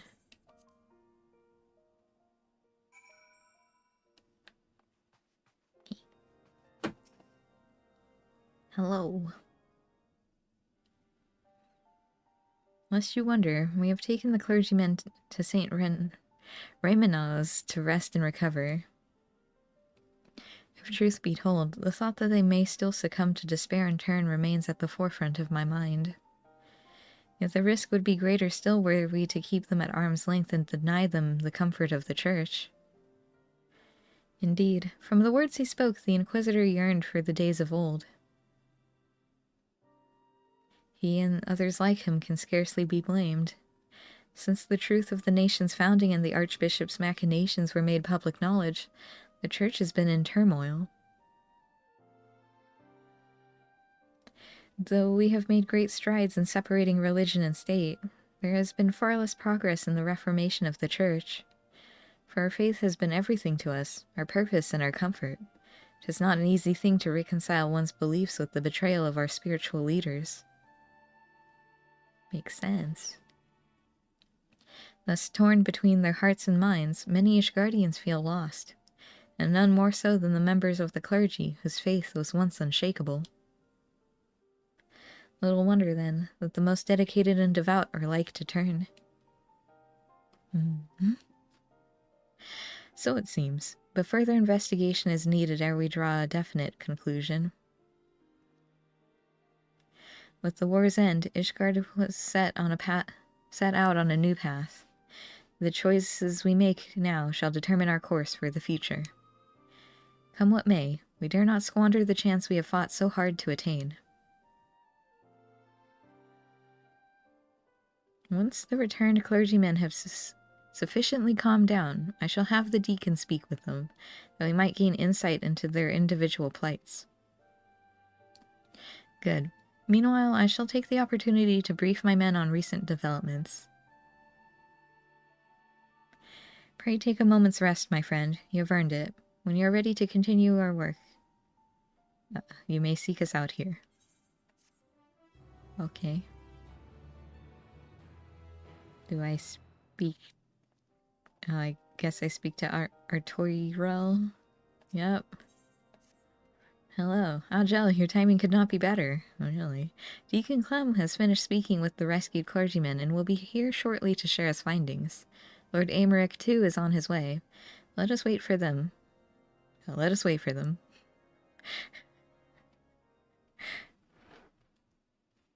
No, I was gonna be like, let us wait for them here. No, it's just let us wait for them. I feel a bit underdressed.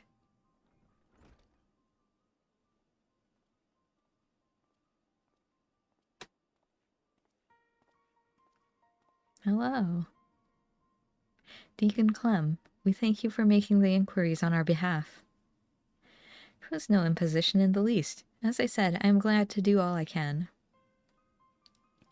So, 'tis our understanding that those we escorted back were all close acquaintances of the Inquisitor who turned.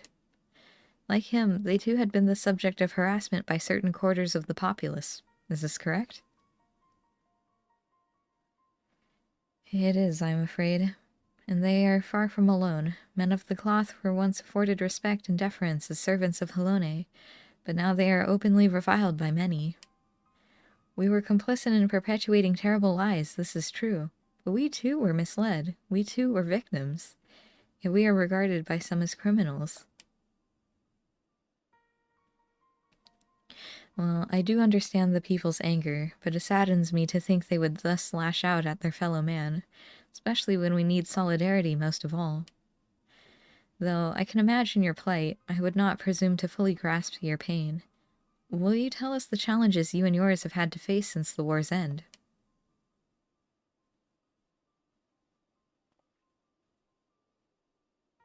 Like all sons and daughters of Ishgard, we dreamed of peace in our lifetime, but now that it has come, we find we have little cause to rejoice.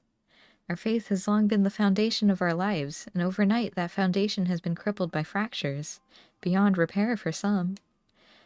To learn that we have been deceived, and that we had unwittingly deceived others in turn, was devastating. We who had once been shepherds to men found ourselves lost lambs, bereft of surety and wanting for guidance. We have languished in darkness, all of us.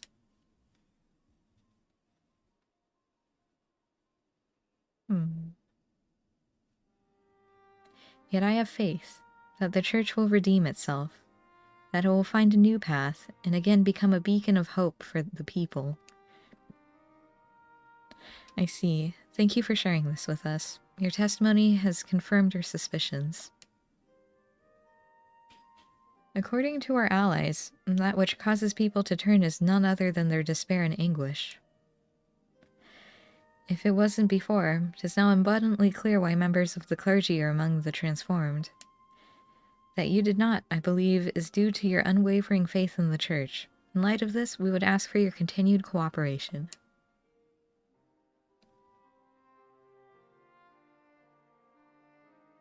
Of course. Anything to help my brethren. Now that we have established the cause, that leaves us with the mystery of Profane Fafnir's identity. The progenitor of these troubles, could he too have been a man of the cloth? From what I recall of his garb, I doubt it. He was dressed in the common fashion, and inadequately against the cold besides. 'Tis said that something of the individual may remain in the blasphemy, influencing its behavior. If we can determine what instincts drive Profane Fafnir, we may learn who it once was, and this knowledge, I believe, will prove vital in our efforts to stop it. Yeah. Deacon Clem, we ask that you reach out to your fellow clergymen. Please do what you can to ease their anxieties. Understood. As I have ever done, I shall provide what comfort I can to those in need. Meanwhile, we must make it a priority to identify the blasphemy. To that end, I would seek out more eyewitnesses. The Hoplon is a busy place at any given time. Some ordinary citizens are bound to have been present as that tragic event unfolded. I propose we make inquiries in the Pillars. If you could attend to the Hoplon, Lord Artorel and I will look in the surrounding areas. Okay. I have that housing item. Mine's a lot smaller, though. Oh, another bunny, but they're, more underdressed than I am. Alright, where am I going? I guess I can just go up this way, huh? Oh, not in the water. I don't want to freeze. Little Carby behind me. Look at him go. I love Carbuncle. Carbuncle's so cute. Alright. So let's just follow along the path here. Since they're all high up anyways. Alright, stayed citizen. I wasn't present for the incident at the Hoplon, but a young man poorly dressed for the cold, that I did see. I recall him well because an aide of St. Vandro's was searching for him. He was a patient at the infirmary, and by coincidence had the same name. Huh. Patient at the infirmary. And by coincidence had the same name? Strange. There's a lot of water here that people could easily step in and then get, like, frostbite. The dragon that appeared at the Hoplon. Aye, I saw it with my own eyes. One moment an Ellison, the next a terrible beast. It was a heretic, I take it? No, not a heretic. Not that I know of. Mami Shiba. But, you know, who knows? Actually, I just looked at my quest list. And I was like, Drusilla. It's like, oh yeah, I was doing the Reaper quests. Alright, sociable citizen. No, I didn't see that dragon, nor would I have wished to, frightful as it sounds. They say it wasn't a Dravanian attack, but if not, then what was it? Helpful. Alright, can I, hop down here? I can. Hello. I broke my ankles, but I'm here. There you are, Jel. Did your short search yield any fruit? Sort of. Patient of the Firmament's infirmary, you say? Among those with whom I spoke, one claims to have witnessed an individual fitting that description. A man walking in a stupor, did not seem to feel the cold. If he had wandered straight out of the infirmary, it would explain his state of attire. Yes, I dare say we have found our blasphemy, but to think that his name should be Vandro.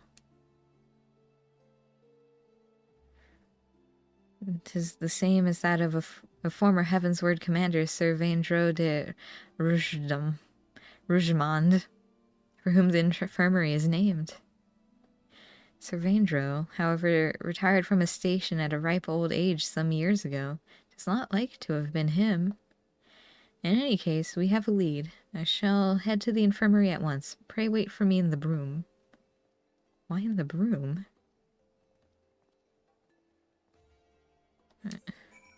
I mean, okay. Go to the broom. It does seem like an odd place.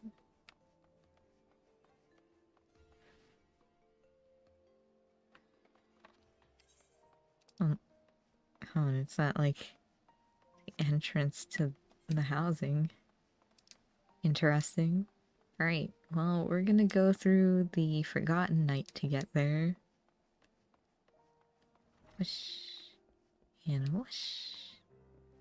Ah, Saduragu. Look at him. Yeah. Not my ankles again. Imagine you're walking down the street and you just see someone drop in front of you from the sky. It's me, I'm a bunny, I know how to hop. Who's this? This is Loverick, the aide who is in charge of Vaindro. Have you found him? Oh, please say you have. We have not, I am afraid, but we seek to, and hope that you could tell us more about him. May we ask how he came to be at the infirmary? He was found by a patrol in the Central Highlands. After being treated for his hurts, he was brought to us for convalescence. Being in the prime of his years, he had been doing well, but then... Prime of his years? By all accounts, he is no old man. Seems safe to assume it isn't Sir Vaindro. Oh no, he's definitely a different person, as I told Lord Artoirel. Though he gave his name as Vaindro, he seemed rather confused. We had no means to confirm his identity. In his state, he shouldn't be wandering about on his own. Please, you must find him.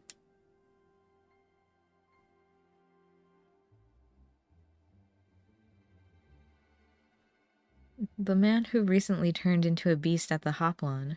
We regret to say it may have been Vaindro.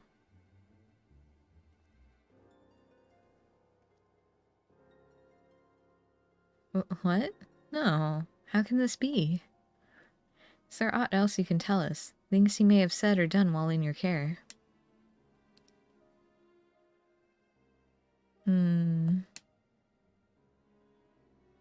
While he was still unconscious, he would often ramble.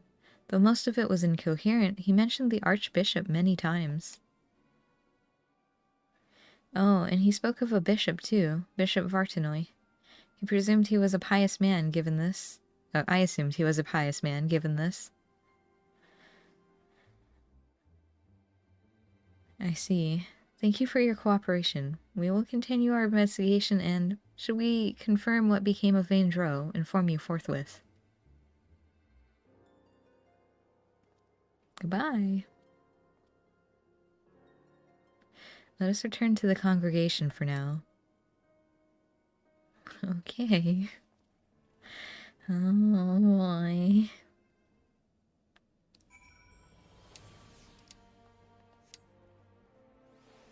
We need to go back up.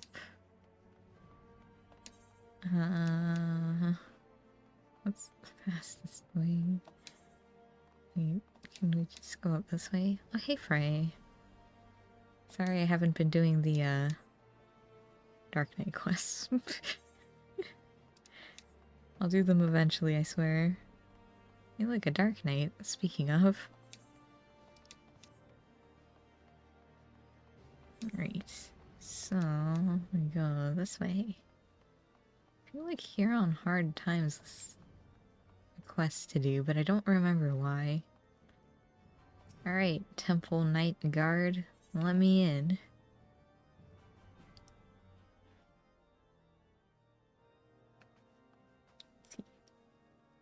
I'm gonna hold you to those words. I mean, eventually is eventually.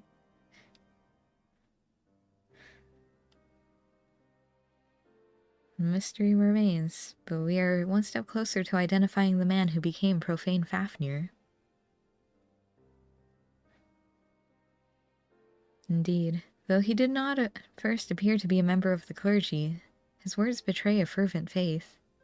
And how curious that he should speak not only of the Archbishop, but Bishop Vartanoy specifically.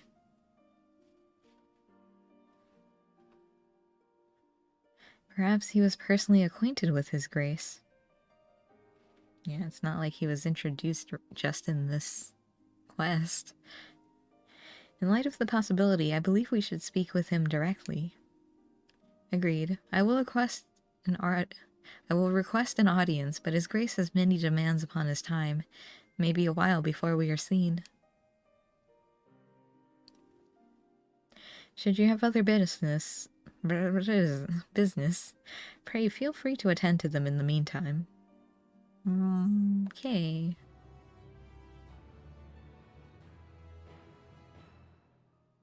Goodbye. Alright, Artorial. Call him back. Jell, excellent timing as ever. Deacon Clem has just sent word that Bishop Vartanoy will see us now. By which I mean right this instant. 'Tis extremely short notice, I know, but it would not do to miss the opportunity to learn how he and Vaindro may be connected.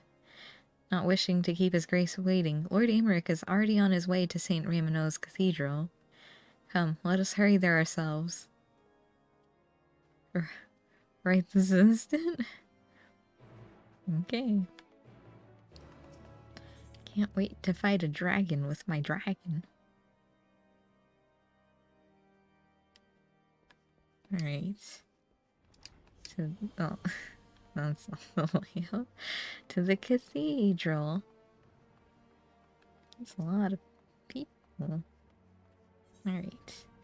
To the cathedral. Get me out of here. Huh? Clem. My lords, I'm so sorry. I informed His Grace that you were making your way hither. Shortly before you arrived, he recalled that he had urgent business and had to leave the cathedral at once. He cannot have yet gone far, though, so if you wish to search for him in the hopes you can still steal a moment of his time. To grant us an audience only to depart with such haste, what business could be so pressing?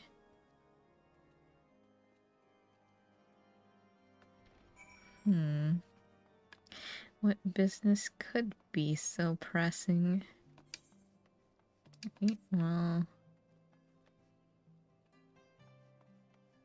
it's either across here or down there. Looks like it's down. Where could he have gone? Oh, there he is. Literally just walked down the steps. Hello? Well now, that even the savior of Ishgard should be here. Your Grace, perhaps 'tis simply our misunderstanding, but we were under the impression that you had granted us an audience. Call him out.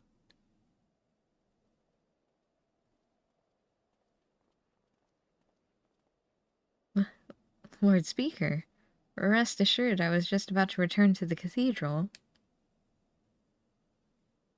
There is no need, Your Grace. This will not take long. As you may have heard, we are investigating a young man named Vaindro. Is he known to you? No, I cannot say he is. With the exception of the former Archimandrite, I am sure I know no one by that name. But mine and the Archbishop's are known to many, yes? Perhaps this youth took inspiration from public figures over which we presided. Goodly soul that he is. Full glad am I that his faith was of comfort to him in sickness, and I pray to Helone that he will soon be found in good health. Now then, if there is nothing else, I shall return to my duties. Oh no, my echo headache. You know of him.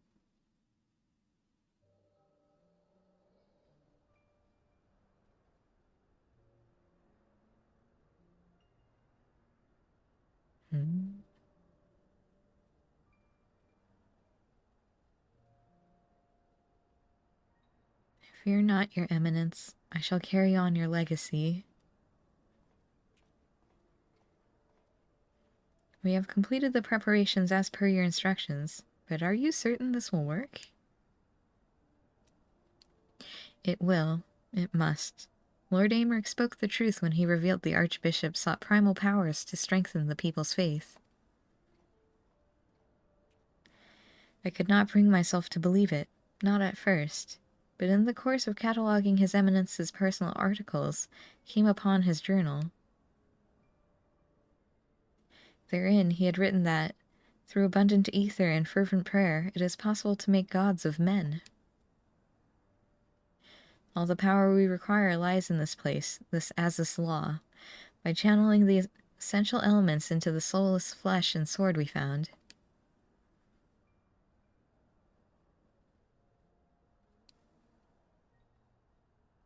We shall summon forth King Thordan and his knights 12, and by his blessing Ishgard shall be restored to its former glory. Huh? What? Excuse me? Did they just find a random body?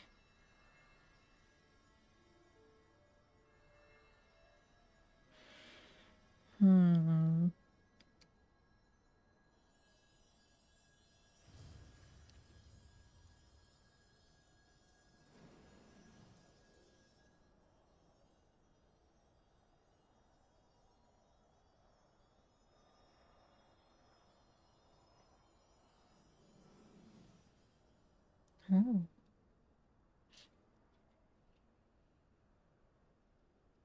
Oh, what is this? It's just an ordinary man, scarcely changed from before.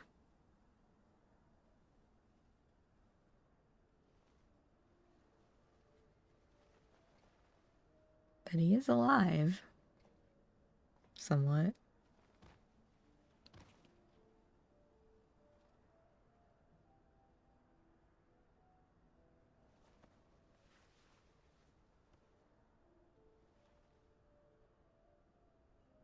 His Eminence, I must protect. No,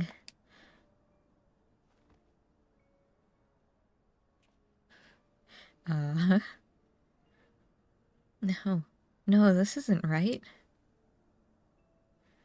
Confound it. Perhaps I overlooked something. Must return to the Holy See and review the journal.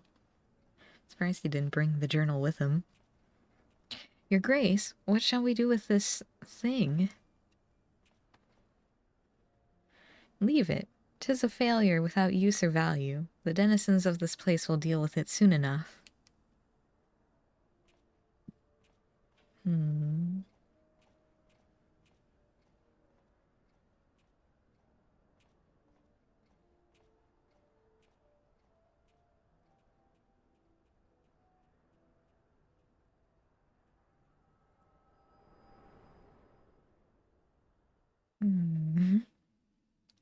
Well, I mean, he has reason to hate the clergy. Jel, are you well? Were you perchance granted a vision of the past? Yes. An attempted summoning of King Thordan and his knights 12.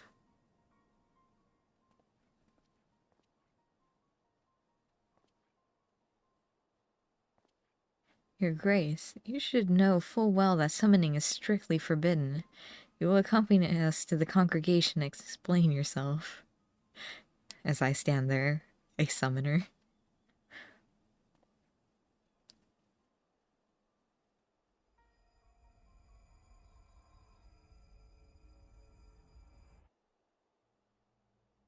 I have dedicated my life to the Church, conducted my affairs in accordance with the Scriptures, and taught others to do likewise. But you took it all from us, tore down everything that defined us. You cannot know how it feels to have your very existence rejected, to be forsaken by your community, to be denied by your society. Well, I deny you in this justice. I deny in Ishgard where the Church has no place. I refuse to accept it, do you hear me? I refuse to accept it. Oh, another Dalek.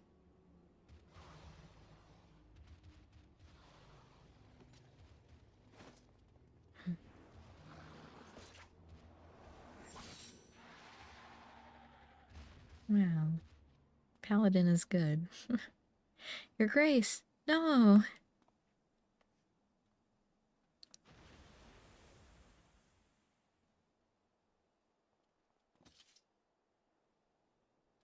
That it should come to violence yet again. Would that your hand had not been forced, my lord. Deacon Clem should not be alone at this time. I shall remain with him while attending to the aftermath. When things have settled, I will return to the congregation. Pray go on ahead and get some rest. I'm fine, but okay.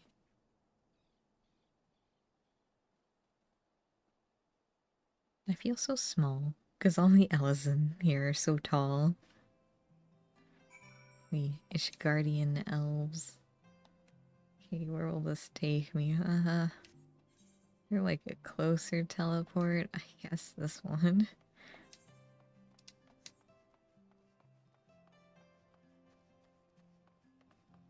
Yeah. Alright, take me to Forgotten Night.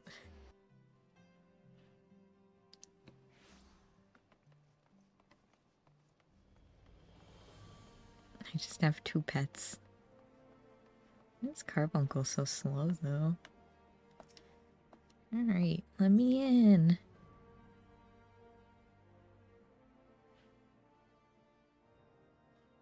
They seemed average height to me. I mean, look at how tall Emerick is. I remember when I was female Ara, I was like half his height. Can't imagine what it's like to be a Lala next to him.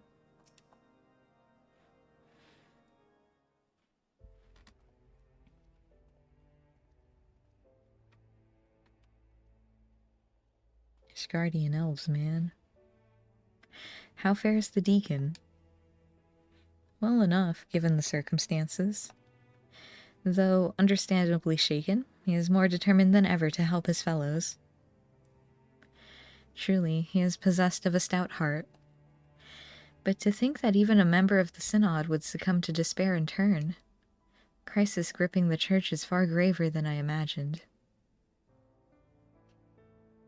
In pushing for such an abrupt separation of religion and state, we may have exasperated the growing divide between the clergy and the general populace. Jill, will you recount in full that which you witnessed in your vision? Yes. They made Vaindro, I guess. But younger.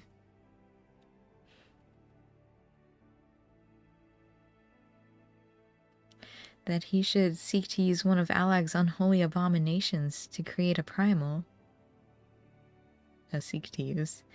Yet that which manifested was not like the being you fought, but rather retained the form of a man, one driven by the desire to protect the Archbishop. We may safely assume the bishop did not have sufficient ether. Bereft of Nidhogg's eye, the sword Ascalon no longer has such power. Nor does that of the Warring Triad remain to be harnessed, thanks to your valorous intervention. But if the summoning failed, how did the clone come to possess life, and what purpose drives it? Vaindro. Lack of ether notwithstanding, the necessary components were present for a summoning. Perhaps the ritual itself was a success, and the vessel, though imperfect, arose as a champion of the Archbishop. Yet, how did he come to be in the Central Highlands? You believe that this clone and the man who became the blasphemy are one and the same? Nay, I merely speculate. Yet considering what we know of the clone and Vaindro, it would seem a likely possibility. Whatever the truth may be, it will not elude us forever, but first I must lay some groundwork for the next phase of our investigation. God's permitting, I will have news to share ere long, so pray look in on us when you can. What if I just don't leave? Unlike you. Okay. Hello. Is my timing impeccable as always? Jell, you are ever a sight for sore eyes.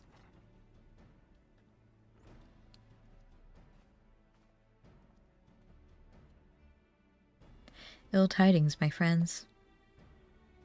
I dispatched the Temple Knights to find the clergymen who aided in Bishop Vartanoy's summoning attempt. Regrettably, when confronted, all turned and had to be put down. Without their accounts, how then to ascertain that the clone and Vaindro are the same individual? Maintaining the assumption that they are, perhaps we should instead consider how Vaindro may have found his way to Kurthis. According to Gel's vision, he was abandoned in Az's Law, but what did he do afterwards? Then there is but one way to ascertain the truth. We follow his trail. I shall go and search for the clone in Az's Law. If he is still there, then we are dealing with a different individual. A splendid idea. We leave the floating continent in your capable hands. Good, because I didn't want to go there. Meanwhile, Jill and I shall retrace Vaindro's steps whence he first appeared. Upon being found in the Central Highlands, he was taken to Camp Dragonhead. Let us begin by making inquiries there. How would he get there from Az's Law? Did he, like, fall from the sky? I don't actually know where Az's Law is considered on the map. Alright, to Camp Dragonhead. Let's go. Look, another bunny. Bye.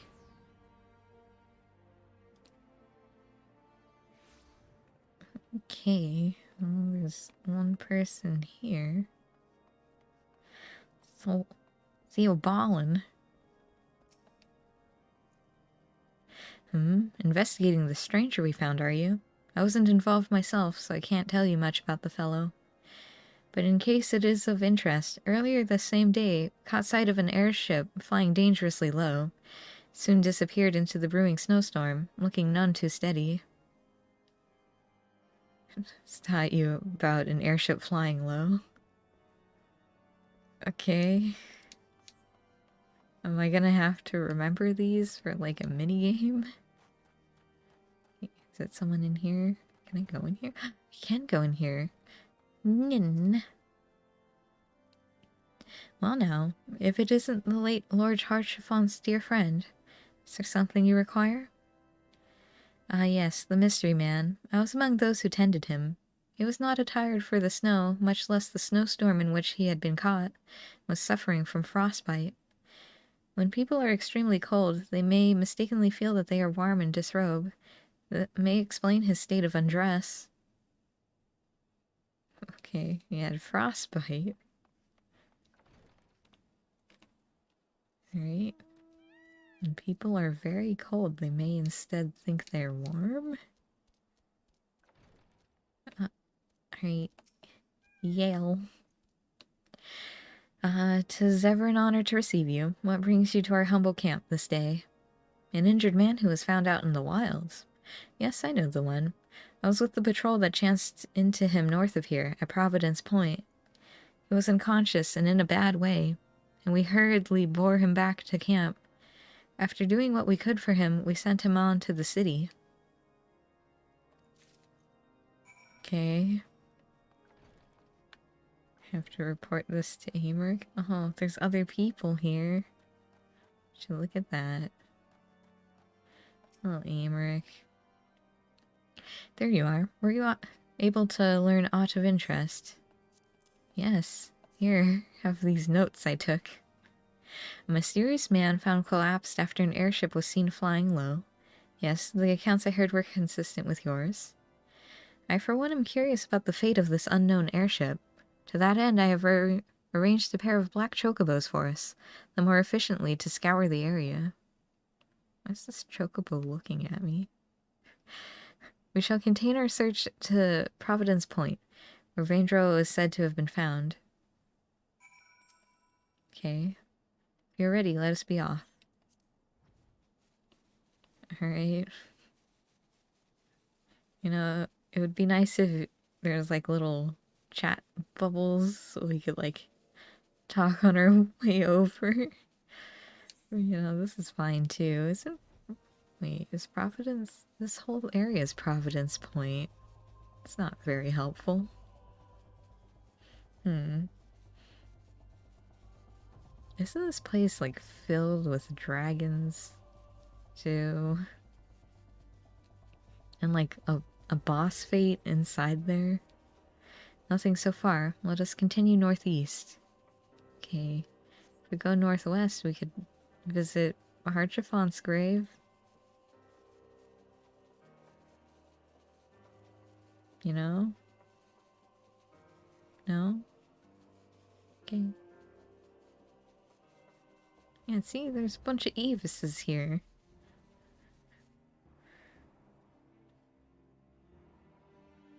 This place is dangerous.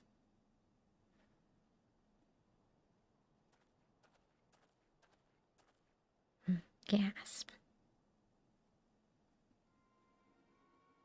A dragon. And the airship.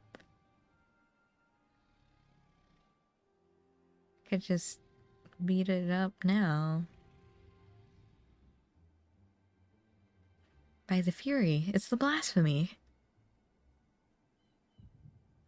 Oh no, not an echo headache.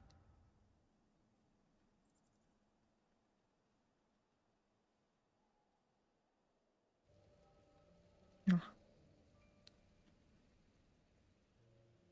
Did he pilot that by himself? How did he know how to fly it?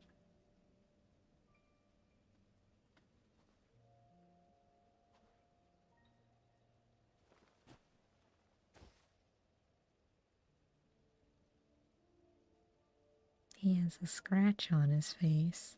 His Eminence must protect His Eminence. Oh, does the dragon have a scratch on its face? Would that even carry over to a blasphemy?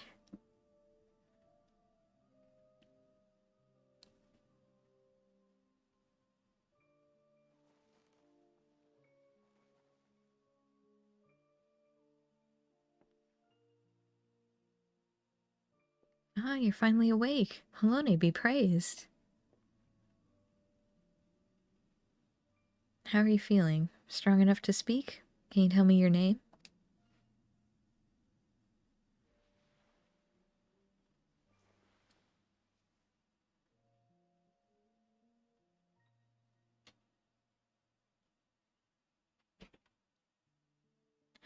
My name is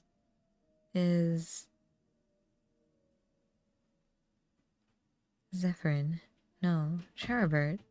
Was it Velguin? Polcrane? So many names, swirling in my mind, and voices that reject them. Is there none that they will accept? Are you alright?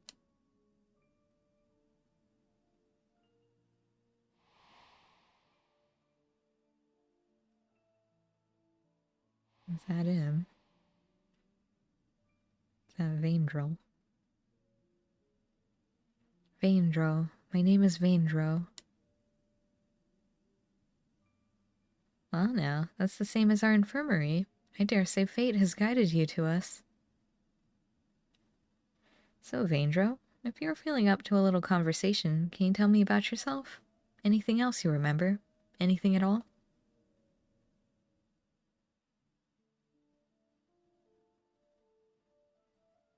A proud son of House Zamael, nay, a stout servant of Halone, who lives for the rush of battle?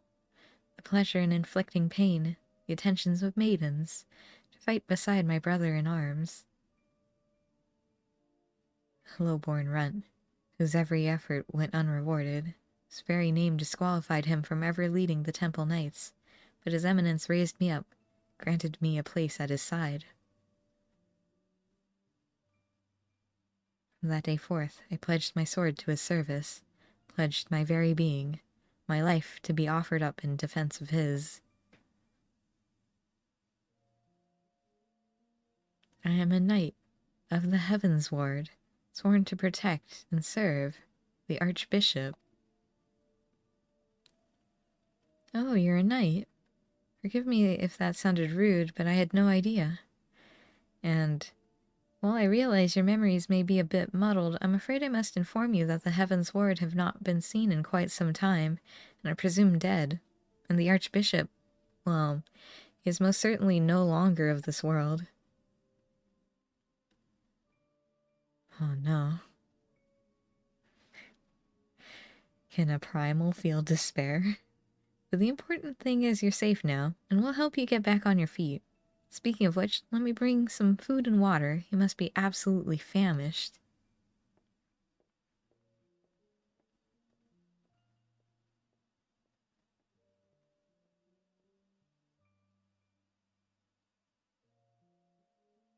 The Archbishop? Dead? No. No, this cannot be. How can I still be alive when he is not? I must find him.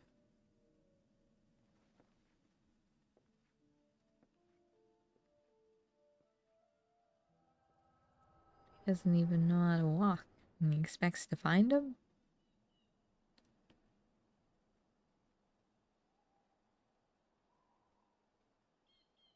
Gel. Oh, hey, it's the dragon.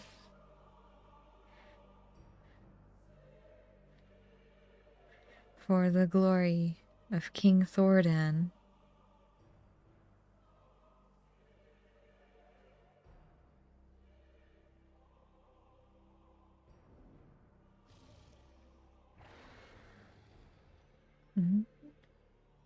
And away it goes.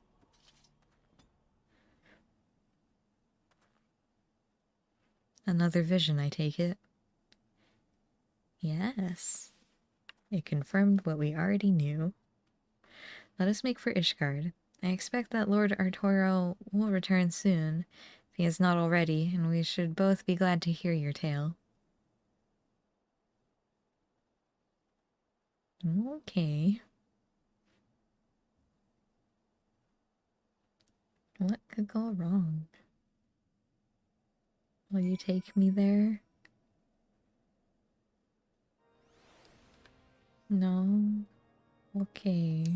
Guess I'll just teleport to Foundation on my own. Ow. My stomach kind of hurts.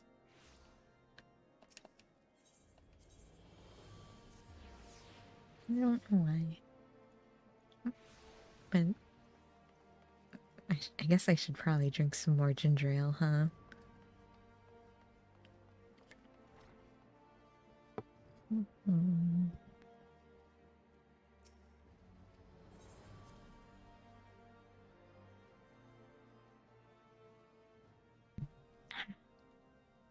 Alright. Artorio. I'm back. Ah, Jel, I pray your search was more productive than my own.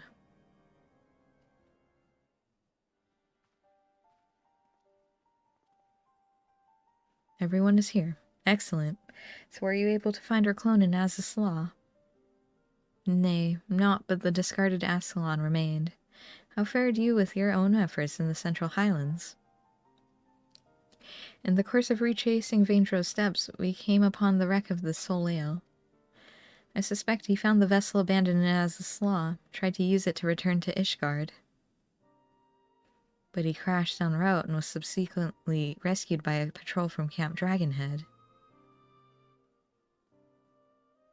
So it would seem, and the Archbishop's airship was not the only thing we found. Profane Fafnir was there too. The creature chose to flee, but not before Jel had a vision of Vaindro's past. Go on, my friend. Share with us what you witnessed. Well, he's a little confused, but he's got spirit.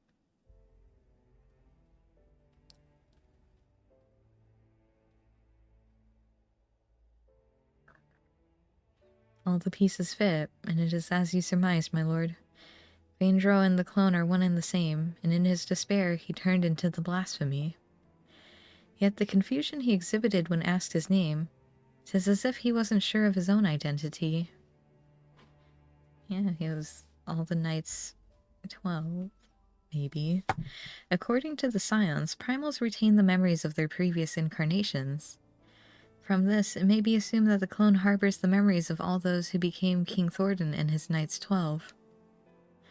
Though he struggled to reconcile these conflicting memories, he managed to settle on the name Vaindro. The voices within were clearly in agreement when facing Gel, the mere sight of whom drove the blasphemy to flee. Cornflake is a little confused. The spirit.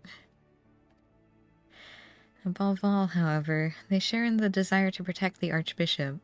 This desire was seared into Vaindro's very being, and when he learned that he no longer had a purpose,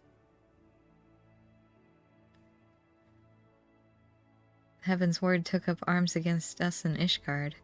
By their hand were we robbed of one of our finest knights and a dear friend.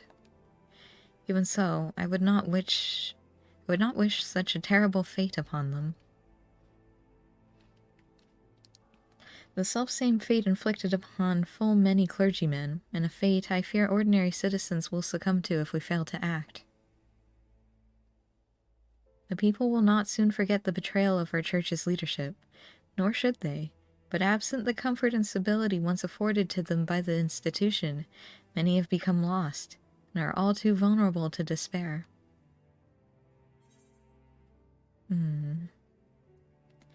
The people don't have to forget, but they need to move forward.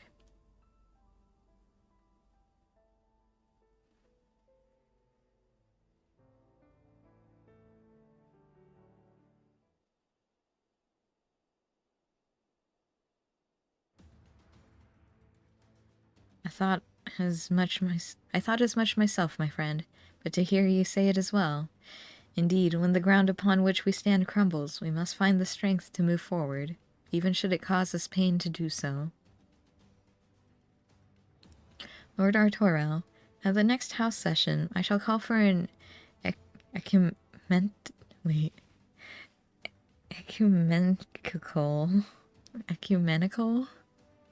council to be held? I don't even know what that means.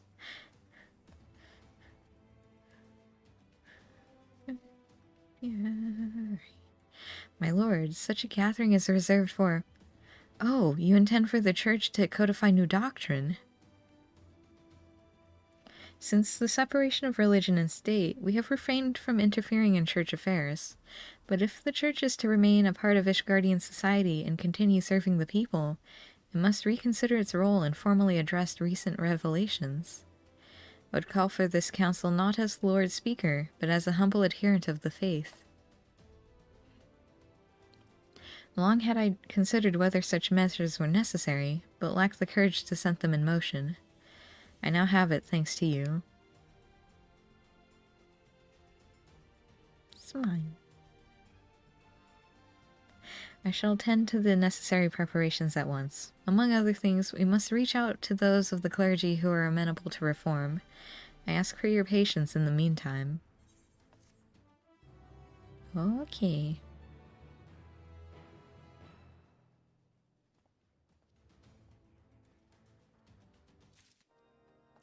I am back.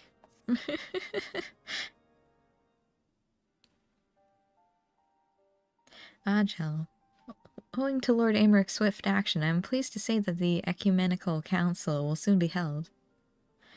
In case you were unaware, the Council is the highest assembly in the Ishgardian Orthodox Church, its purpose to deliberate and decide upon doctrine. The previous one was held no less than 80 years ago, and 4 archbishops have since come and gone. As such, most Ishgardians know little of it save that which they have read in the historical records. Traditionally, the archbishop and members of the synod would meet behind closed doors. In light of Bishop Vartinoy's fate, however, this time the doors will be thrown open to the public.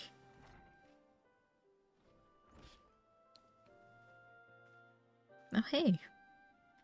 Indeed, for the first time in history, all men and women of the faith may have a hand in shaping the mission and the teachings of the Church. It is my hope that you will also join us in this endeavor. Deacon Clem, allow me to express our gratitude for your efforts in facilitating the council. We appreciate the difficulty of your position. I merely heed my conscience and my fate, my lord. Acting in Bishop Vartinoy's stead, I shall do all within my power to see that the Church may serve the people once more. Where is the Lord Speaker, if I may ask? He stepped outside for a moment, saying that he wished to gather his thoughts ahead of the council.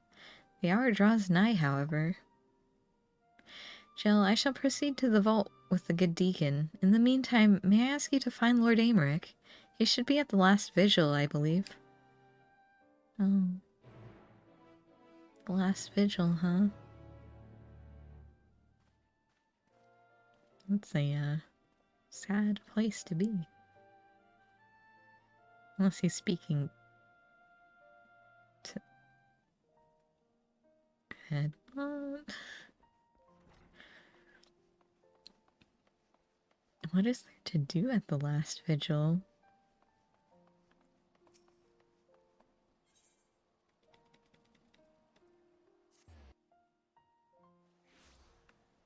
I guess just watch over the scenery. 'Cause he's down here. Aymeric. Aymeric, what you looking at? There's nothing here.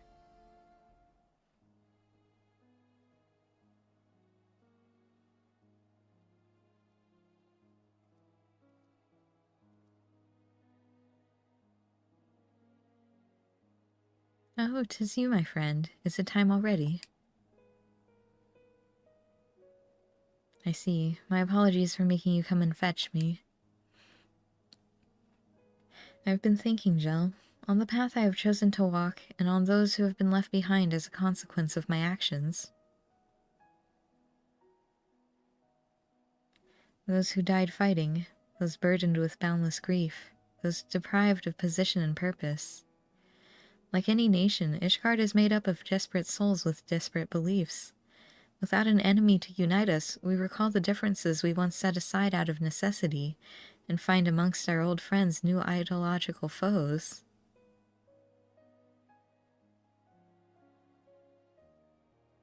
The future I had envisioned, 'tis far more difficult to secure than I ever imagined.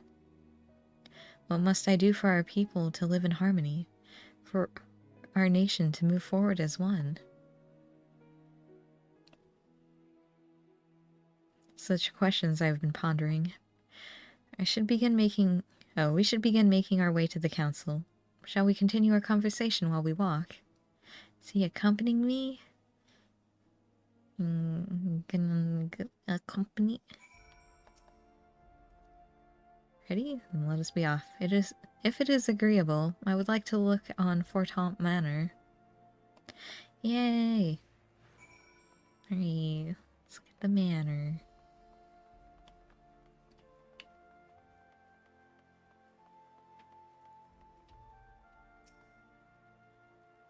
Feels like another age that you and yours were no more than foreign wards of House Fortemps. And in actual fact, it may be considered so. For your coming set in motion a chain of events that brought an end to the Dragonsong War, ushering in a new age of harmony. Paved the way for meaningful change in our nation. For that you shall ever have my gratitude. Now then, shall we continue on to the architects? Okay. Feels weird seeing Aymeric jog. I guess we can RP walk. Oh, RP walking is very slow. King Thordan and his Knights 12, the murderers of Ratatoskr. Since the truth of their ancient crime came to light, many have demanded that these images be torn down. Yet, though what our founding fathers did was wrong, neither is it right to simply expunge them and their deeds from history. To do so would be to deny our people's part in what followed for 1,000 years. We have the chance to forge a new future, but we, as a nation, must decide how we will confront our past. Forgive me, I was lost in thought yet again. Let us join Deacon Clem at the vault. Okay. Just walk in a straight line. Oh no, Aymeric, look out! Oh no! Alright. There you are, my friends. The council is about to convene. Let us take our place in the audience hall.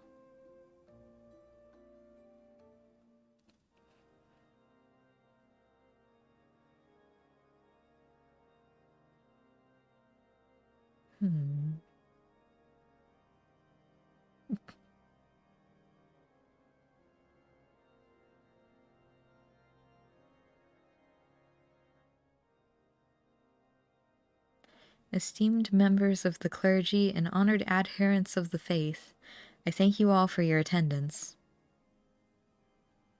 In recent days, our nation has been racked by a series of tragedies. Those among us who do Haloni's work have been transformed into abominations. This dreadful phenomenon has been brought about by the final days, and it is upon our despair and anguish that it feeds. Thus, if we are to prevent further tragedy, we must strive to ensure that all Ishgardians, clergymen and citizens alike, abide with peace and love for one another in their hearts.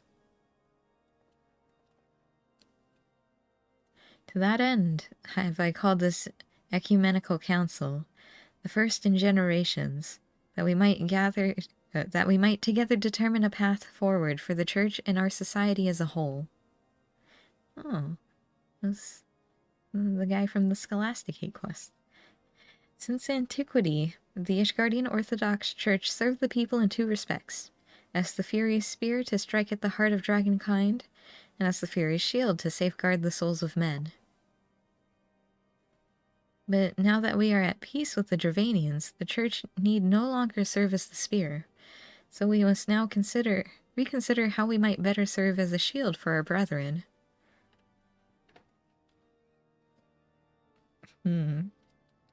The hierarchy must be reformed, and for that we need accountability.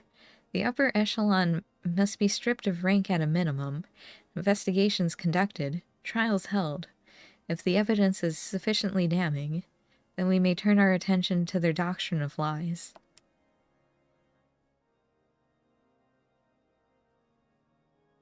As our predecessors did before us, we of the Synod have ever sought to interpret the scriptures to the best of our ability, and thence conveyed Haloni's will to the people. Such fervent pursuit of retribution at the expense of doctrine would come also at the expense of our faith.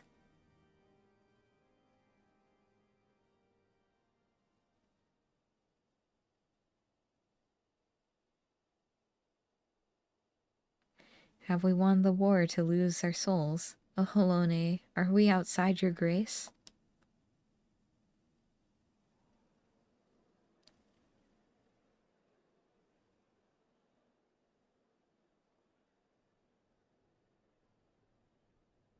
This bodes ill. At this rate, someone might turn.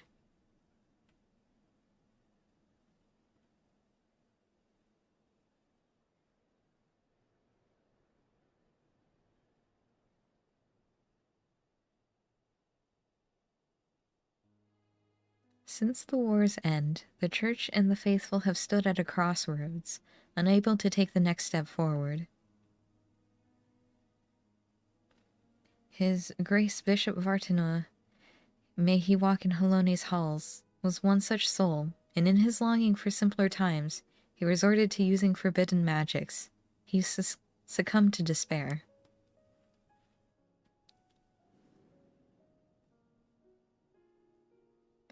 In our minds we renounce the lies upon which our nation was built, but in our hearts we yearn for the righteousness, misguided though it was, that gave us comfort and purpose for so long. So let us not forget who we were.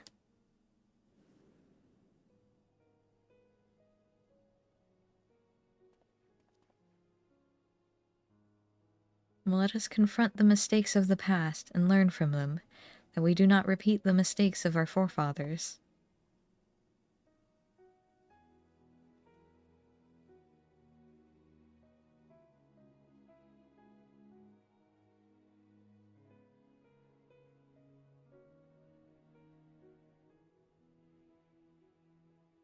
As fervently as we believed in our sacred duty, we struggled to accept the Church's deception and embrace change.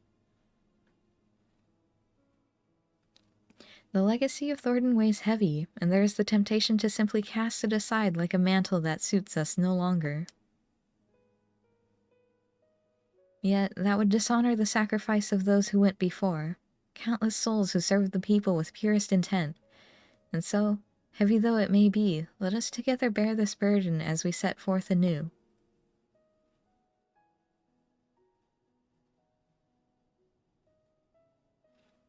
Our friend Gel risked life and limb to reveal the truth to us. The truth that our legends and our scripture were tainted by betrayal, but not wholly corrupted.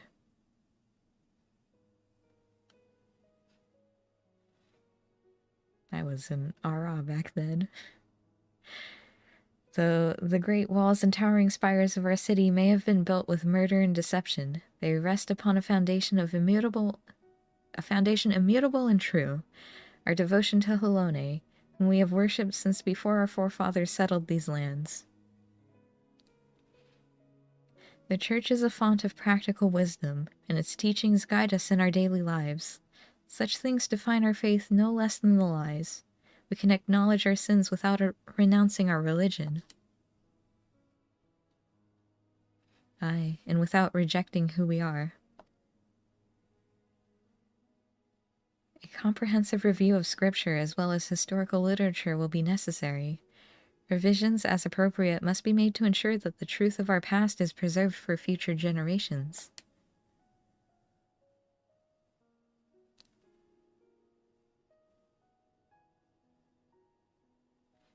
With your peerless knowledge for church doctrine, I dare say none is better suited to leading the effort than you. I also expect that many eyes will be required to pore over all the tomes, and I know many idle men and women of faith who would jump at the chance to do Halone's work once more.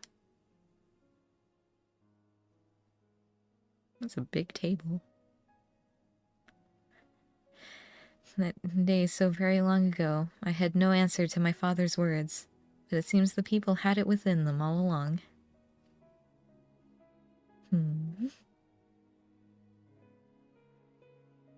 Poor Amric. It's been through so much.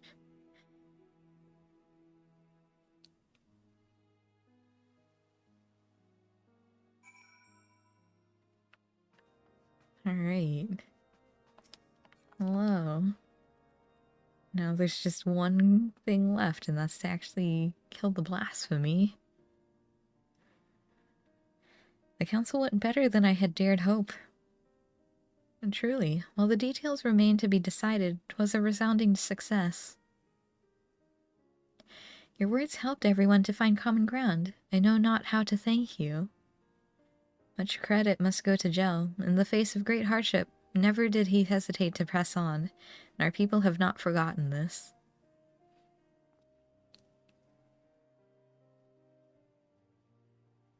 Indeed. Well, do I remember the day you flew into Ishgard upon a dragon's back, making possible the impossible. You inspired us all. In you we glimpsed the fury, a vision of courage in the face of uncertainty. Looking to your example, we shall endeavor to bring about change to the Church, for the future of all Ishgardians. There will, of course, still be those souls who struggle to rise above the mire of despair, though my fellows and I shall be there to take their hand in faith and love. For what is faith if not salvation?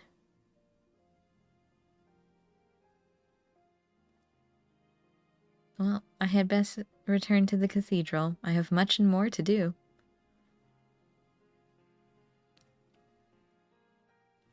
Ah, but ere I forget, I have tracked down that which you requested. Some repairs will be necessary, but it will be seen to with all haste. Oh.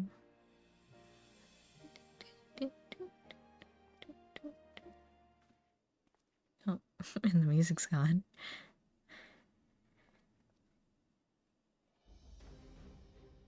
I had tasked the deacon with finding a certain item, you see. A secret weapon, one might say. Given what we know of profane Fafnir, I suspect it will be of great use in our hunt. Once the repairs are complete, we shall be ready to strike. With the Church having reached an accord with the people, the risk of more clergymen turning is greatly diminished. We may now focus entirely on the blasphemy. 'Tis time we freed Vaindro from his torment. Rest while you can, Gel, for I dare say the coming battle will demand the best of us. Okay. Thanks for the, soup. Bye. Hey, I'm here.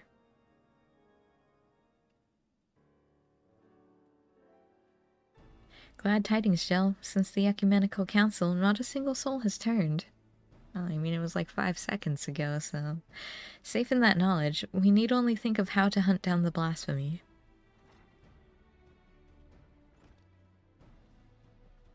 Hello.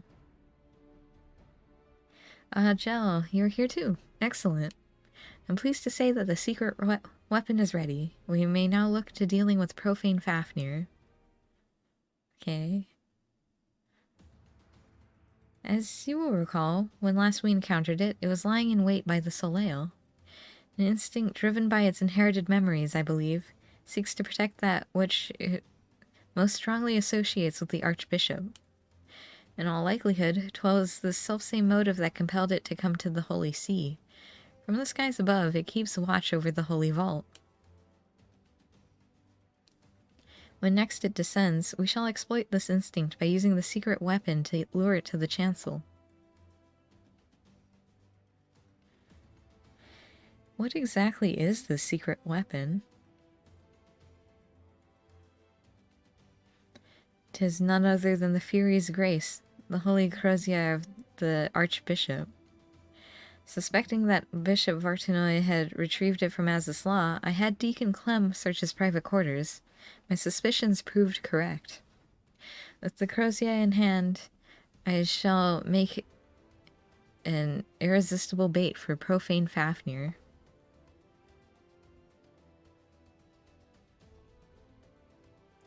My lord, that is an unconscionable risk. There's no telling how the blasphemy will react. Indeed, but we can be confident that I will command his undivided attention, thus ensuring that no more of our citizens are placed in harm's way. If the Heaven's Ward are the Archbishop's shield, then the Temple Knights are the people's. As leader of the Order, the risk is mine to bear.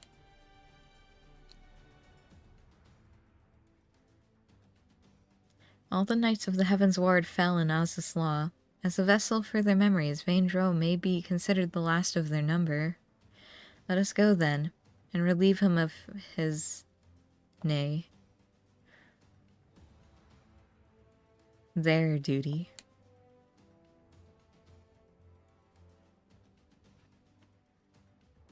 Let us see to our preparations and proceed to the vault. We finish this once and for all. Okay. Well, goodbye. Well, I'm going too, I guess.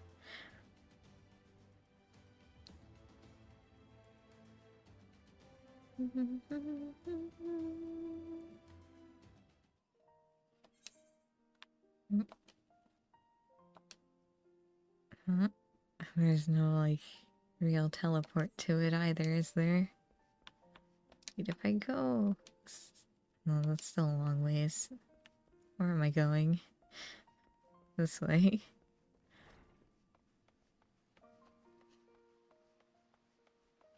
Right, I guess I can go to, like, the church. I'll go to the tribunal instead. I've been going to the church too much. So tribunal, up to the vault. I assume we're gonna have our final fight with the blasphemy. And then that should be all of it. Oh look, he's all dressed up again, ready to fight. Humeric doesn't change his outfit because he's always ready to fight. If you're ready, then let us set forth. You need but say the word. Let's go. Have a carbuncle. Thirst for vengeance.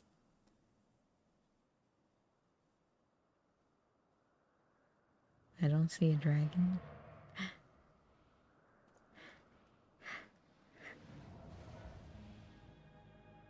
Wow.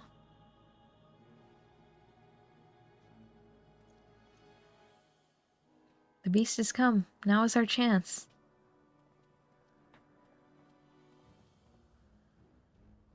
What's that? A staff?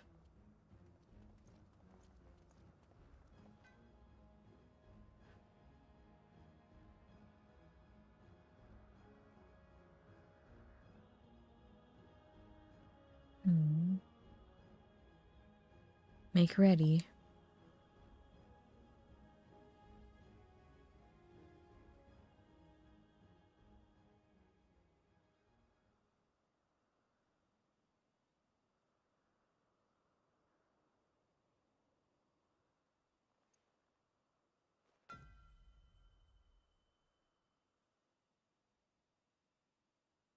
To me, my knights.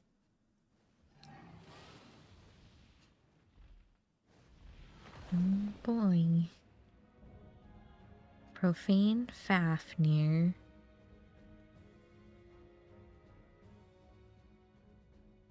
For the glory of King Thordan.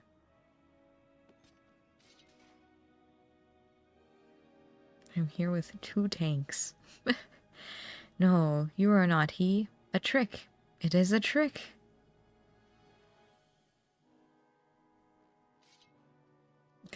Where'd he put the staff? Forgive me, Sir Vandro, but for the sake of all Guardians, we must strike you down.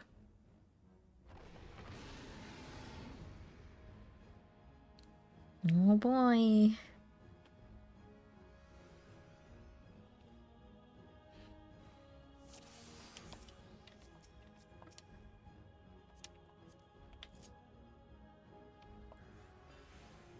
Go.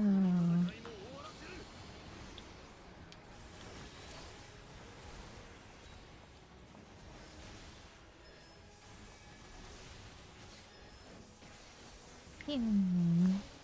Ow.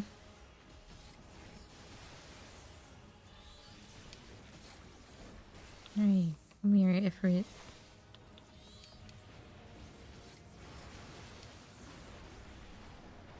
Huh?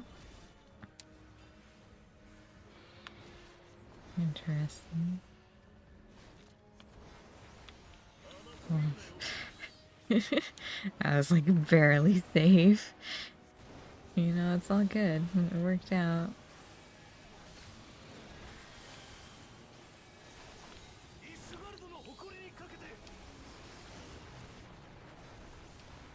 Heal storm? Oh.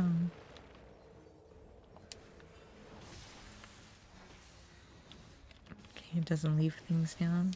Oh, that's good.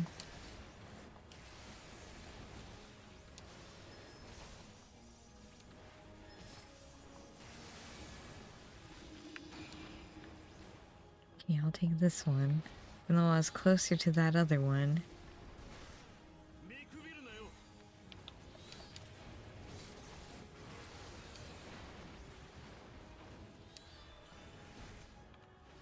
No, my spell.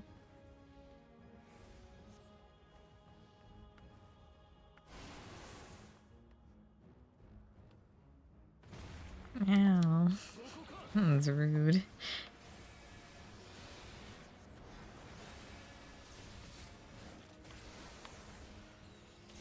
Heavens Glacier.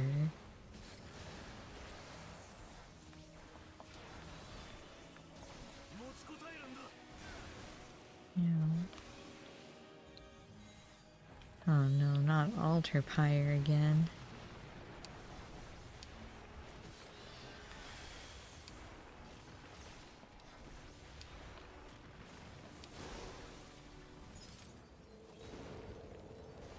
Okay, I'm gonna go over here then. Let's take my spot, why don't you?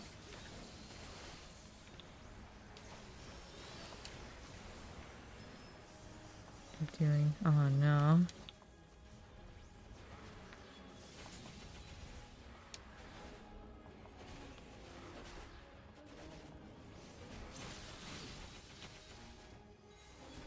You say that.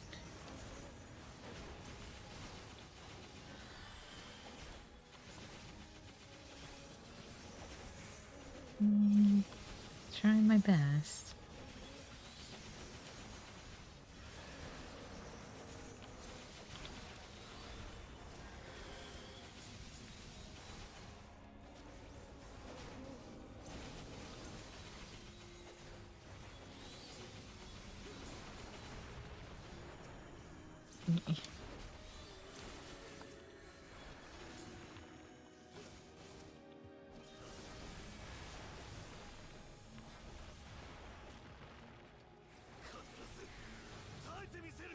Oh, they used the tank limit break, huh? Yeah.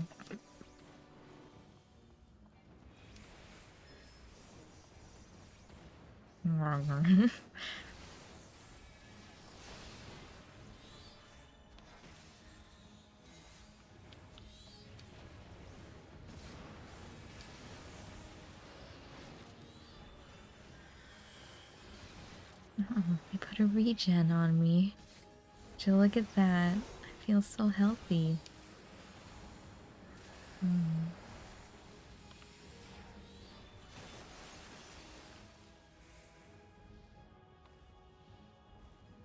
Oh, okay. I'll be fine. Maybe.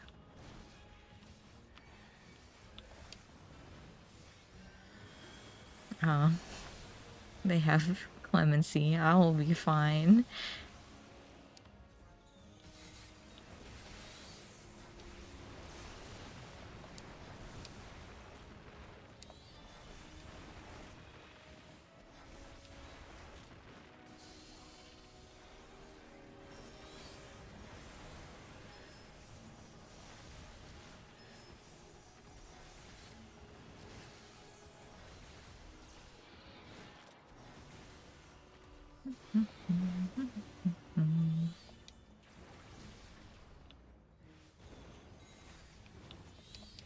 Whee! Summoner's fun. I like Summoner a lot.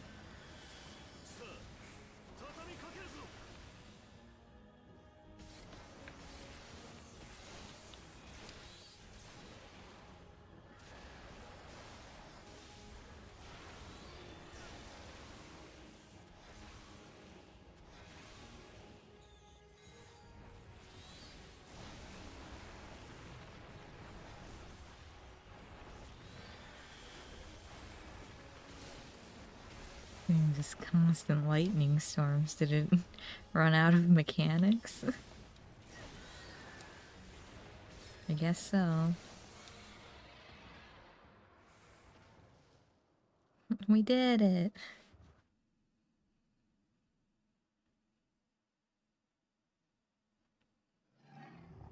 Hurrah.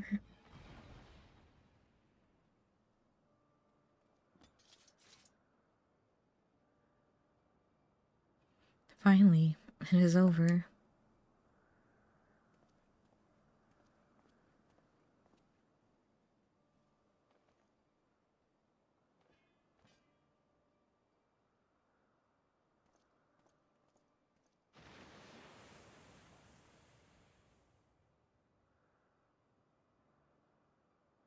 Thus ends the tale of the Heaven's Ward. Let it not be forgotten. 'Twas wrong of them to conceal the truth of our nation's founding, to abet the Archbishop in his machinations. Yet, in peering into their hearts, one thing became clear. They too had succumbed to primal manipulation. They too were victims. Flawed men, aye, and not without sin, but Ishgardians brave and true, as we all aspire to be. Having triumphed in the battle of ideals, I have a responsibility to all our people. Their hopes and dreams, their sorrow and suffering are mine to bear, and bear them I shall. For had you not vanquished King Thornton, or had I erred in but one of my choices, I may well have been the first to succumb to despair, to be reborn a blasphemy.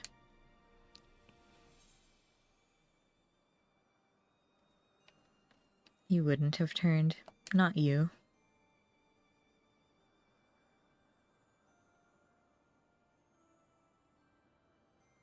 Thank you, my friend, for having such confidence in me.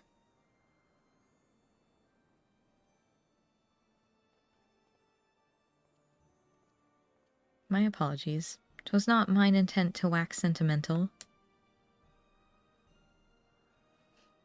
Our work here is done. Let us return to the congregation.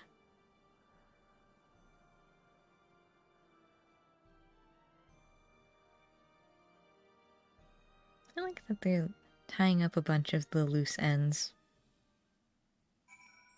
Makes sense, so then we can finally, what's it called? Move on to people here. To the next chapter. Since 6.1 is all about, or after 6.0, it's all about adventure. Ow. My ankles, my knees, they're all destroyed. Oh man, it's a PSP. Looks a little different than I remember. Alright.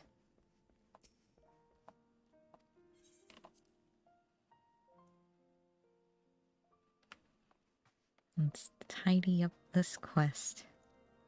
Shall permit me to offer my gratitude for helping us to overcome not only the blasphemy, but the despair which spawned it. This is only the beginning.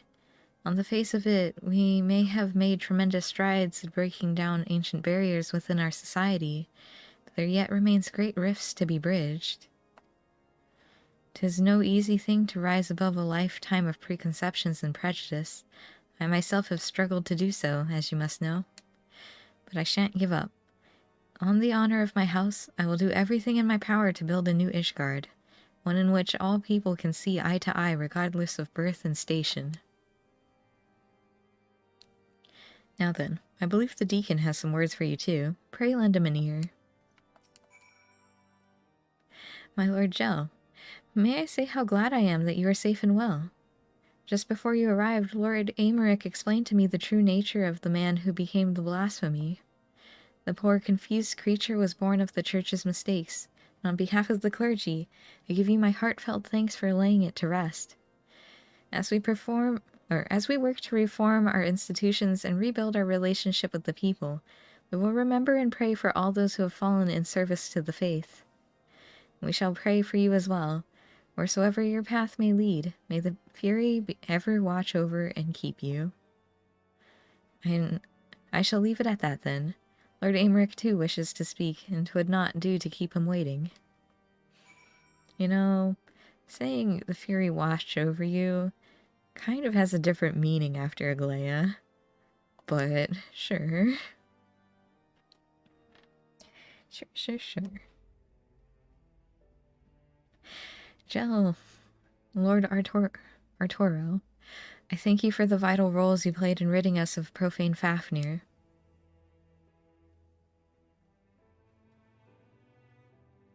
As ever, the sight of you in combat was nothing short of inspiring. Yeah, I'm a summoner.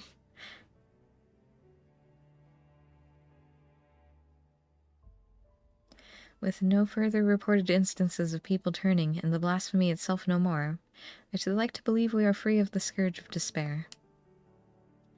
My brethren and I shall labor to see that it ever remains so by fighting to dispel the darkness in men's hearts.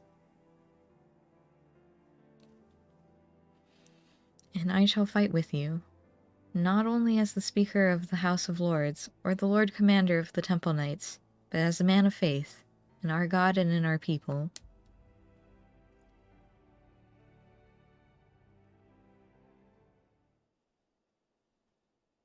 Together, let us strive to fill our nation with hope.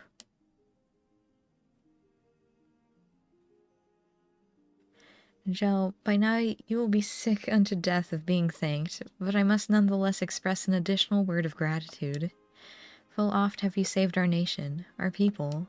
Speak not only of our lives, but our hearts and minds as well. You have given us a great gift, that of opportunity and choice. And if we are to repay you for it, we as a nation must take full advantage of our freedom to dictate a new course forward, into a brighter future. What forward means, we may not always agree upon, but as fellow Ishgardians, we shall find a way to rise above our differences and stand united. That is the nation that I will strive to build, this I swear to you.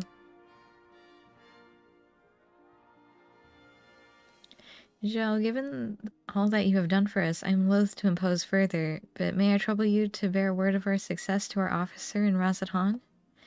We will of course be sending a report. There is no substitute for a first-hand account. Our allies would benefit from the additional details you can provide as well. Our thanks again, my friend, and may the Fury speed your way.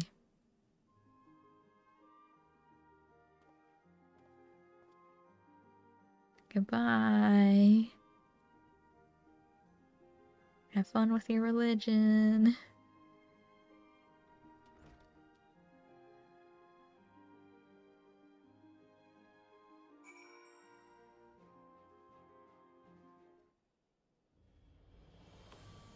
Okay.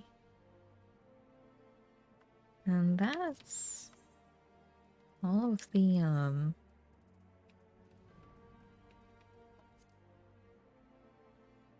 Right. Yes. So that's all of the role quests done. I just need to actually, like, turn them in.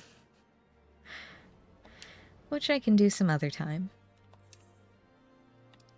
For now, that's where we're gonna call it today for the stream. So, thank you so much for tuning in. Hope you enjoyed all of my, voice acting, if you want to call it that. So we went through, Phys Ranged and the caster, I guess, magic ranged. Magical range DPS and physical range DPS quests. Some closing thoughts. I mean, they were all okay. The one for Ishgard, nice closing, like tying up loose ends and such. Which I guess was the same for Doma. I just don't care about Hien, so it's whatever. And then Alamigo, I don't really care about Fordola, but you know, it's fine. It's fine. The one with Honey Senna in the forest was also just like, why is this here? I think the melee one was the only one where we got new information, which was the Company of Heroes, which just kind of sort of get glossed over during ARR, because they're the ones you talk to be like, hey, how do we fight Titan? But... and that might be why people generally like the melee quest. But, I mean, I think they're all fine. I guess of the melee was the best one. And I think second best I'm just gonna put as Ishgard because I like Ishgard. I mean, that's where my house is. It's an Imperium. Been wanting Ishgard housing since Heavensward. So, yeah, it's nice. They're all cute little stories. And then next time, because there is an extra role quest, which you get from completing all the role quests. So next time we'll turn in all of the remaining role quests and then find out what the last one is. Because I'm curious what that's going to be about. But other than that, thanks for coming out. Hope you enjoyed the stream. And I hope to see you next time. Bye for now.